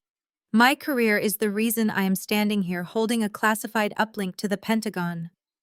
My career is the reason a naval strike group in the Pacific was just saved from a catastrophic cyber attack orchestrated by the man you wanted your daughter to marry. And my career, Calvin, is the only reason you are not currently in handcuffs." Calvin's jaw dropped. The sheer, uncompromising confidence in my voice finally managed to pierce the thick armor of his denial. The Department of Justice has your financial records. I continued stepping closer to him, forcing him to look up slightly to meet my eyes. They know you transferred your entire estate into Montgomery's holding accounts. By all legal definitions, you are an accessory to international corporate fraud and money laundering. The lead federal agent currently tearing apart the estate library wanted to arrest you 20 minutes ago. I am the only reason you are currently wearing a tailored suit instead of an orange federal jumpsuit. I told them you were simply a remarkably ignorant, greedy old man who was too foolish to realize he was being conned. I saved your freedom by confirming your absolute incompetence. Beatrice gasped, taking a stumbling step backward. The guests in the front rows were no longer whispering. They were completely silent, hanging on to every word, watching the mighty Wilson family publicly disintegrate. "You do not give me orders anymore, Calvin," I said, my voice ringing with absolute final authority. "You do not tell me where to sit.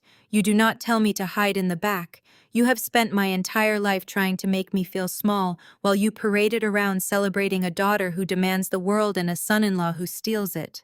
You worshipped an empire built on sand, and now you have absolutely nothing left." Before Calvin could formulate a response, the heavy doors at the side of the ballroom swung open. A team of FBI agents strode into the room, their expressions grim and strictly professional. The lead agent held up a clipboard, his eyes sweeping over the terrified crowd. "Ladies and gentlemen," the agent announced, his voice echoing over the dead silence of the room, "this property is now under federal control. This gathering is officially terminated. Please gather your belongings and proceed to the main exit in an orderly fashion.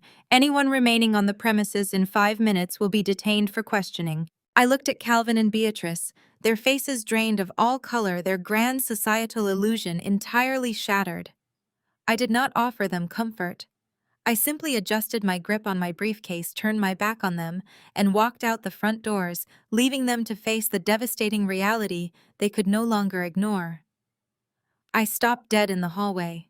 The heavy oak door of the study is sealed behind me, but the sheer absurdity of Calvin's text message reverberates through my mind like a physical blow.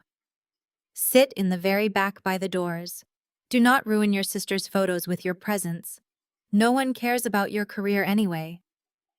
I look down at myself, staring at the drab ivory civilian suit I am wearing. It is tailored, expensive, and utterly devoid of personality. I wore it specifically to appease Beatrice's frantic, endless demands, that I simply blend in, that I make myself as invisible and unassuming as possible so as not to draw a single fraction of an ounce of attention away from Jasmine's fraudulent, ill-gotten spotlight. I look at the fabric covering my arms and feel a sudden, profound wave of revulsion. This suit is a costume. It is a camouflage designed by a family of narcissistic parasites to shrink me down to a size that makes their own spectacular mediocrity feel tolerable. They dressed me in neutrality so they could comfortably ignore the towering, undeniable reality of who I actually am. I just orchestrated the repositioning of an entire United States carrier strike group. I just manually neutralized a state-sponsored cyber threat and saved the lives of 7,000 American sailors navigating a hostile, contested ocean. I command the digital battlefield for the most powerful military force on the planet. And yet I am standing here dressed like a meek, apologetic corporate drone because my mother was terrified my presence might ruin the aesthetic symmetry of a wedding that is currently being dismantled by the Federal Bureau of Investigation. I shake my head. The time for shrinking is over. The time for playing the obedient, invisible family scapegoat has officially expired. I turn on my heel and walk past the grand foyer, bypassing the heavy wooden doors leading to the ceremony hall, where Calvin is desperately trying to manage his crumbling social empire. I push through the front entrance of the estate and step out into the cool morning air. The manicured circular driveway is a scene of absolute controlled chaos. Federal agents in tactical gear are moving in synchronized teams, securing the perimeter, seizing imported luxury vehicles, and cataloging the physical assets of Connor's ruined corporate facade.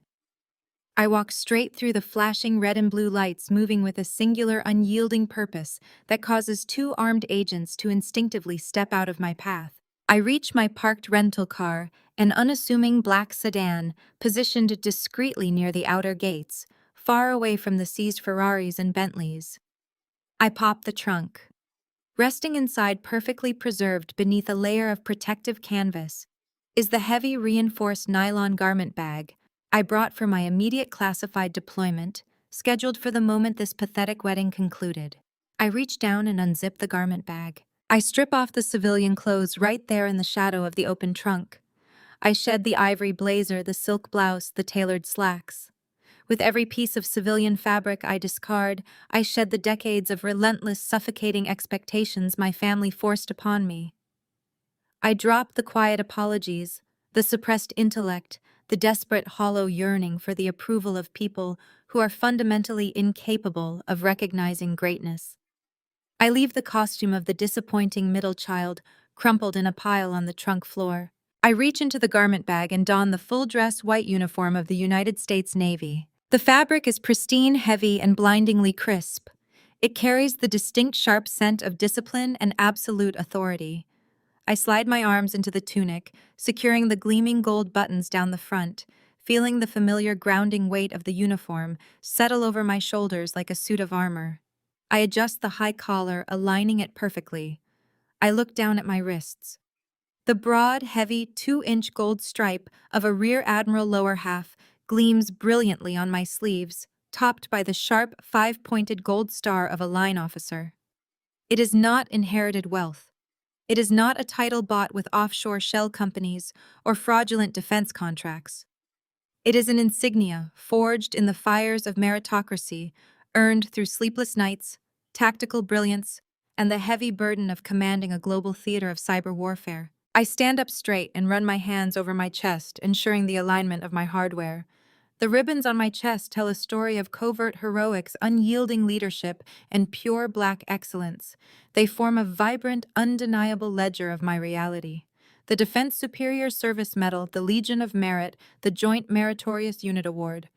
They represent international crises averted in windowless subterranean bunkers, foreign adversaries brought to their knees through lines of encrypted code, and the shattering of every single glass ceiling ever placed above me. They represent a Black woman ascending to the absolute highest echelons of the global intelligence apparatus, commanding a room full of hardened generals through sheer undeniable intellectual dominance. I retrieve my white dress cover from the protective box, resting it perfectly on my head. The gold oak leaves the scrambled eggs denoting a senior flag officer catch the morning sunlight. I close the trunk of the rental car with a sharp metallic slam that echoes across the driveway. I turn back toward the Montgomery estate. A team of FBI agents standing near the entrance turns to look at me. Their eyes drop to the heavy gold stripes on my sleeves, and then dart up to the staggering rack of ribbons on my chest. They do not ask me for identification. They do not ask me to step aside. They snap to attention, parting like the Red Sea to clear a wide, unobstructed path to the front doors. I walk back into the grand foyer, leaving the cool air behind. The entire house feels different now. It feels small. It feels entirely insignificant compared to the global weight of the reality I carry on my shoulders. I walk toward the grand double doors of the ceremony hall, my pristine white dress shoes clicking sharply and rhythmically against the polished marble floor. The sound cuts through the muffled, frantic noise of the wedding guests trapped inside. I do not slow my pace. I do not hesitate. I reach out, placing my hands flat against the heavy brass handles of the double doors, and prepare to show my family exactly who they have been mocking their entire lives. I press both palms flat against the cool, heavy brass handles of the grand double doors. Inside the hall, the string quartet is playing softly, a delicate, intricate melody designed to soothe the mounting tension of a delayed ceremony. The heavy oak yields to my push, the hinges completely silent, as the doors swing outward, revealing the sprawling gilded expanse of the main ceremony hall. The afternoon sunlight pours through the massive stained glass windows, catching the floating dust motes and illuminating the hundreds of imported white orchids meticulously arranged along the aisle. At the far end of the room, standing at the altar beneath a cascading floral arch, is Connor. He is sweating. A thin sheen of perspiration coats his forehead, starkly contrasting with his heavily tailored midnight blue tuxedo. He is desperately trying to maintain the polished, untouchable facade of a billionaire defense contractor, despite the quiet murmurs of confusion rippling through the seated guests regarding the delayed start and the flashing federal lights visible through the front windows. Surrounding him at the altar, standing in rigid, perfectly spaced formation, are his groomsmen. Connor, in his endless pursuit of projecting military-adjacent authority, had populated his wedding party with 12 active-duty Navy SEALs. They are men who operate in the darkest, most dangerous corners of the globe, temporarily borrowed to serve as living props for his superficial pageant. They wear their dress uniforms with the effortless, lethal grace of apex predators forced to stand still. I step over the threshold. My crisp white dress shoes cross from the carpeted foyer onto the polished marble of the center aisle. The sound is a sharp, authoritative click that slices cleanly through the gentle hum of the string quartet. The lead groomsman stands closest to the aisle, his hands clasped behind his back in parade rest. He is a hardened SEAL commander, a man whose face is mapped with the subtle, pale scars of close-quarters combat. His eyes are scanning the room with the ingrained, restless vigilance of a career operator. As my foot strikes the marble, his gaze snaps toward the back of the hall. He looks at me. He sees the pristine, full-dress white uniform. He sees the staggering rack of combat and intelligence ribbons covering my chest. And then his eyes lock onto the broad, heavy 2-inch gold stripe of a rear admiral gleaming on my sleeves, topped by the sharp 5-pointed gold star of a line officer. The transformation is instantaneous. The casual, polite boredom of a groomsman vanishes, replaced by the absolute rigid discipline of a career military commander encountering a senior flag officer. The commander's body goes completely rigid. The color drains from his face, replaced by an expression of pure, unadulterated shock, immediately followed by profound, deeply ingrained reverence. He does not hesitate. He does not care about the wedding protocol, the floral arrangements, or the delicate social sensibilities of the billionaires seated around him. He snaps his body around to face me, his heels slamming together with a concussive crack that echoes off the vaulted, hand-painted ceilings. He throws his right hand up to his brow in a razor-sharp, flawless salute. He fills his lungs, bypassing his indoor voice entirely, and unleashes a command that hits the room like a physical shockwave. "Admiral on deck," he roars. The commander's voice does not merely echo, it violently shatters the curated, delicate atmosphere of the room. The command is a visceral trigger, a deeply conditioned reflex for every single person in the hall who has ever worn a uniform. And Connor, in his desperate need to surround himself with the illusion of military might, had invited over 200 military guests, private security contractors, and defense officials. In less than a second, the entire venue erupts in a synchronized explosion of kinetic energy. It happens with breathtaking, terrifying precision. 200 men and women scattered throughout the gilded velvet-lined chairs shoot to their feet in absolute unison. The collective rustle of expensive fabric, the scraping of heavy wooden chairs being shoved backward, and the sharp, percussive snap of polished leather boots coming together violently overpowers the delicate music. The remaining 11 Navy SEALs at the altar instantly pivot away from Connor, abandoning the groom entirely, their heels clicking together as they form a flawless, rigid wall of military discipline. 200 right hands snap to their brows in perfect, unwavering salutes. They do not look at Connor. They do not look at my mother or my sister. 200 pairs of eyes lock dead ahead, fixed on the empty air, paying absolute silent tribute to the rank and the authority walking into the room. The string quartet screeches to a halt. The cellist's bow slips dragging across the strings with a harsh, discordant whine that hangs in the air for a fraction of a second before dying away completely. The ensuing silence is not just quiet. It is a heavy, suffocating vacuum. It is the deafening, absolute silence of ultimate authority, bringing a room of the global elite to a complete and total standstill. The whispering ceases. The shifting stops. The only sound left in the cavernous, echoing hall is the steady, rhythmic striking of my shoes against the marble. I walk down the center aisle slowly. I do not rush. I command the space, allowing the sheer, undeniable weight of my presence to fill every corner of the room. My posture is impeccable, my chin held high, my face set in an expression of cold, terrifying precision. I do not look at the confused, terrified faces of the civilian billionaires and socialites cowering in their seats. I keep my focus entirely on the uniformed personnel, honoring my rank. As I pass each row, I raise my right hand, returning their salutes with sharp, deliberate, and flawless military bearing. I acknowledge the respect they are freely giving, a respect earned in the shadows far away from the glittering, empty world my family worships. Each returned salute is a silent, devastating blow to the narrative my family has spun about my life. As I approach the front of the hall, the epicenter of the wedding party comes into clear, unavoidable focus. My family is completely paralyzed. They are trapped in a nightmare of their own making, physically incapable of processing the monumental collapse of their worldview. Calvin is standing near the front pew, entirely frozen. The glossy, embossed wedding program he was holding slips from his slack fingers, fluttering uselessly to the floor. His jaw is slightly unhinged, his eyes wide and vacant as he stares at the gold star on my shoulder. Decades of meticulously crafted condescension, every smug insult, every dismissal of my career as a meaningless bureaucratic hobby evaporates in the span of 5 seconds. He realizes with sickening clarity that the daughter he routinely ordered to hide in the back of the room is the most powerful entity he has ever encountered. Beside him, Beatrice lets out a sharp, audible gasp.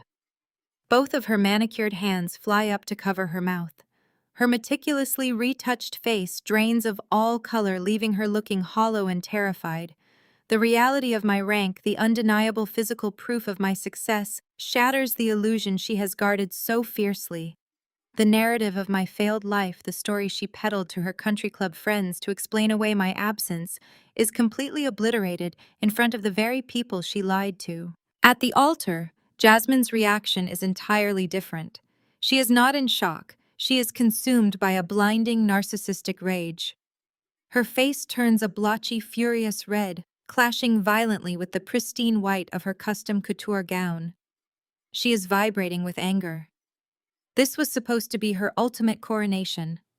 This was the moment she secured her place at the absolute pinnacle of high society. Instead, her spotlight is entirely, irreversibly stolen. The 200 most important guests in the room are not looking at the bride. They have their backs turned to her, standing at rigid attention, saluting the sister she has mocked since childhood. But it is Connor's reaction that is the most devastating. He is still standing at the altar, clutching the floral arch for physical support. He looks like a man who is actively having a myocardial infarction. The blood has entirely left his face. His eyes are darting wildly from the rank insignia on my sleeves to the hardened seals saluting me. His company's entire Department of Defense contracting license, the billion-dollar lifeblood of his fraudulent empire, relies on the final authorizing signature of the newly appointed head of Naval Cyber Command. It takes him exactly 3 seconds to connect the classified clearance level required to authorize the digital raid on his offshore accounts with the woman walking down the aisle. He realizes with absolute crushing terror that the anonymous, terrifying phantom who just destroyed his life's work is the exact same black sister-in-law he just tried to have physically thrown out into the street. His knees buckle slightly, his breath coming in short, panicked gasps as the total magnitude of his ruin settles over him. The heavy, suffocating silence stretches as I reach the front of the aisle, the 200 saluting personnel holding their rigid postures perfectly. The sheer magnitude of the power concentrated in this single moment hangs over the room like a physical weight. And in that precise moment, Calvin's survival instinct overrides his shock. He is a man who has spent his entire life siphoning status from anyone in his proximity, a social parasite who instinctively moves toward the brightest source of power. Realizing that his carefully constructed empire is burning to the ground, he desperately tries to salvage his own relevance. He sees the hardened military commanders, the influential defense contractors, and the global elite standing in awe of his own flesh and blood.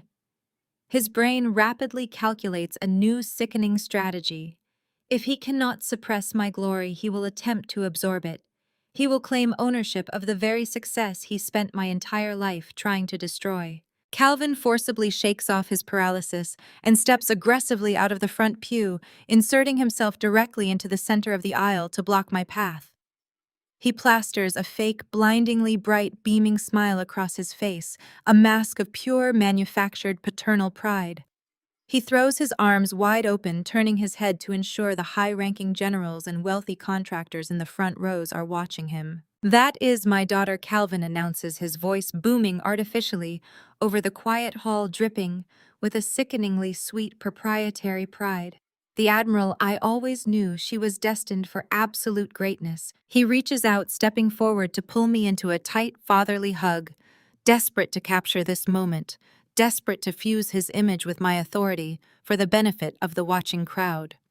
He wants the room to believe that he is the architect of my triumph, the proud patriarch who supported my ascent to the stars. I stop walking.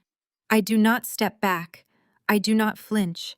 I stand perfectly still, anchoring my feet to the marble floor. I do not raise my hands to embrace him. I let my arms remain at my sides, maintaining my flawless military bearing.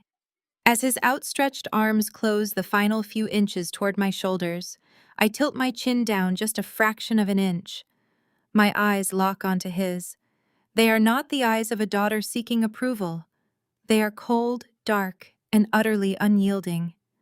I stare through him with the freezing, absolute detachment of a commander assessing a highly insignificant, entirely neutralized threat.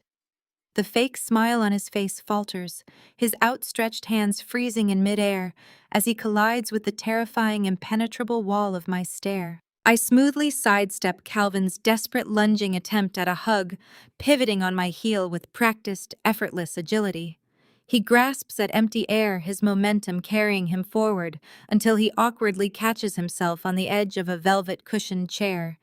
The manufactured beaming smile on his face instantly curdles into a mask of pure confusion and rising, undeniable panic. He reaches out a trembling hand, trying to re-establish the false proprietary connection he just attempted to broadcast to the room. I do not let him. I stand at perfect attention, the crisp white fabric of my uniform immaculate beneath the ambient glow of the crystal chandeliers. "I am Rear Admiral Jackson to you," I state, my voice carrying across the silent, echoing hall. It is not a shout. It is a perfectly modulated, freezing declaration of absolute authority that strikes him with physical force.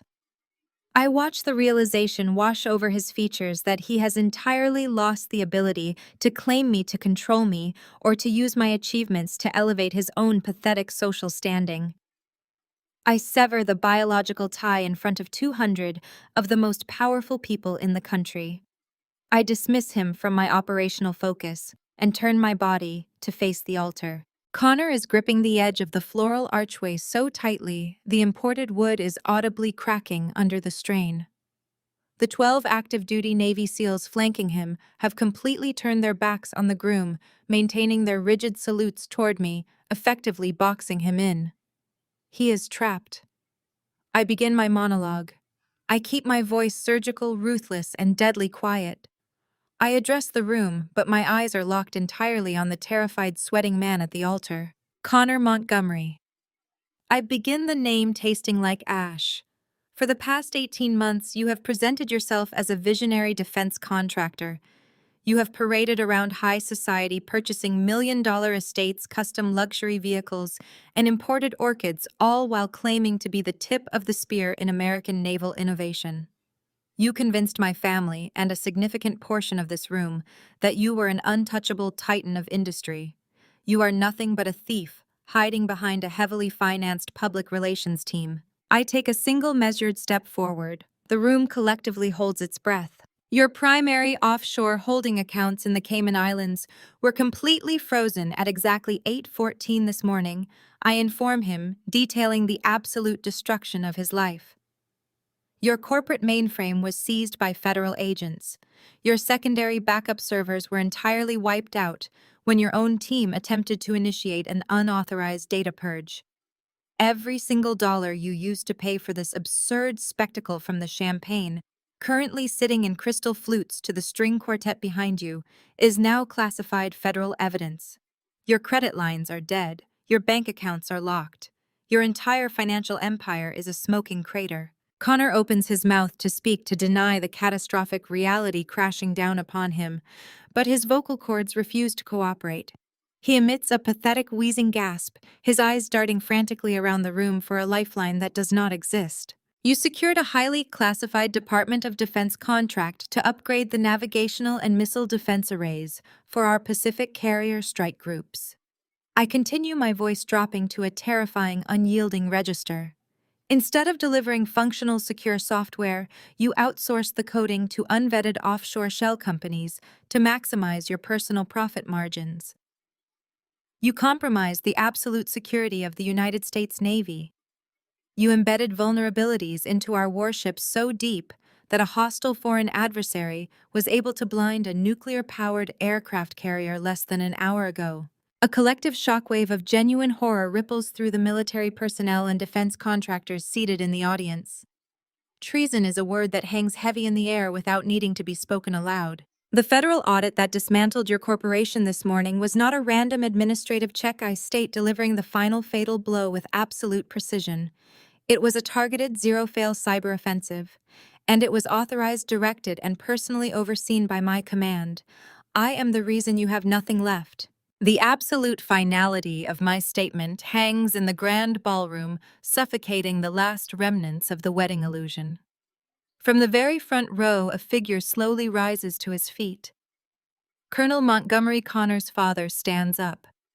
He is a man who has dedicated 40 years of his life to the uniform, a man who values honor, duty, and the rigid hierarchy of the armed forces above all else. He looks at his son, his face a terrifying mask of profound, unadulterated disgust. He does not say a single word to Connor. He completely severs his gaze, turning his back on his own flesh and blood. The colonel steps out into the center aisle. He straightens his posture, smoothing the front of his own decorated uniform, and marches directly toward me. He stops exactly 3 paces away. He brings his right hand up in a slow, incredibly sharp, and deeply respectful salute.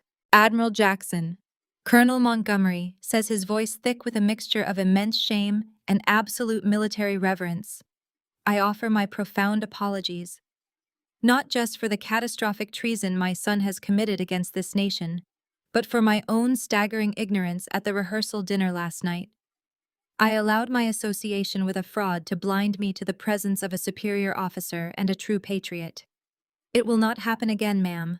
Apology accepted, Colonel, I reply, returning his salute with crisp, commanding precision. You are dismissed. The colonel drops his hand, executes a flawless about-face, and walks straight down the aisle and out the double doors, abandoning his son to the federal authorities waiting outside. His departure is the catalyst. The invisible dam breaks. The high-ranking generals, the influential defense contractors, and the military personnel seated in the pews immediately realize the sheer toxic radioactivity of the situation. Connor is not just bankrupt. He is the target of a massive federal investigation for treason and corporate sabotage. Remaining in this room, associating with this family for even one more minute, is a direct threat to their own security clearances, their careers, and their freedom. In a synchronized, terrifyingly silent exodus, the elite guests rise to their feet. They do not look at Calvin. They do not look at Beatrice or Jasmine. They file out of the rows, moving with urgent, desperate speed toward the exits. They avoid my gaze, keeping their heads down, terrified of drawing the attention of the Director of Joint Cyber Operations. Within 90 seconds, the cavernous, opulent ballroom is completely stripped of its power brokers and socialites. Jasmine's perfect $1 million wedding has officially dissolved into a bureaucratic crime scene. She collapses onto the marble floor at the altar, her custom couture gown pooling around her in a crumpled, pathetic mess. She is weeping hysterically, Her flawless makeup ruined her dreams of societal domination, entirely shattered. She is clutching the broken stems of her thrown bouquet, crying out for a future that no longer exists. Calvin and Beatrice are standing near the unpaid floral archway, utterly paralyzed. They look around the empty, echoing hall. The string quartet has packed their instruments and fled. The catering staff is gone. Their wealthy friends have abandoned them. They are standing in the ruins of their pride, the absolute destruction of their golden child's future, and the complete annihilation of their social standing. The illusion they sacrificed my entire childhood to build has been reduced to ashes in less than an hour. I look at them one last time. I see the hollow, desperate realization in their eyes. They finally understand the towering, insurmountable gap between their fake, fragile world and my reality. I do not offer them a parting word. I do not grant them the satisfaction of my anger or my pity. I simply turn my back on the wreckage. I walk out the grand double doors, my pristine white shoes clicking against the marble. I move through the foyer past the FBI agents, who part respectfully to let me through, and step out into the bright morning sun on the grand lawn. A massive black armored military SUV has just pulled up to the edge of the driveway, its engine idling with a heavy, powerful rumble. A Navy aide steps out, quickly opening the heavy rear door for me, snapping a crisp salute. I return the salute, slide into the spacious leather-lined back seat, and the heavy armored door slams shut behind me. As the SUV accelerates down the long, winding driveway, leaving the Montgomery estate and my shattered family far behind in the dust, I look forward. I am returning to a life where I don't just demand respect, I command it. The profound lesson from this journey is that your true worth is never defined by those who fail to appreciate you, even if they share your bloodline. Genuine strength is found in recognizing toxic environments and having the unwavering courage to walk away from conditional love and manipulation. You do not need to exhaust yourself seeking validation from people who constantly belittle your achievements or exploit your vulnerabilities. By setting firm boundaries and dedicating yourself to your own personal growth, you can build an authentic, successful life and surround yourself with a chosen family that offers genuine respect. Share your own experiences with setting healthy boundaries in the comments below, and please hit the like and subscribe buttons for more empowering stories of resilience and self-discovery.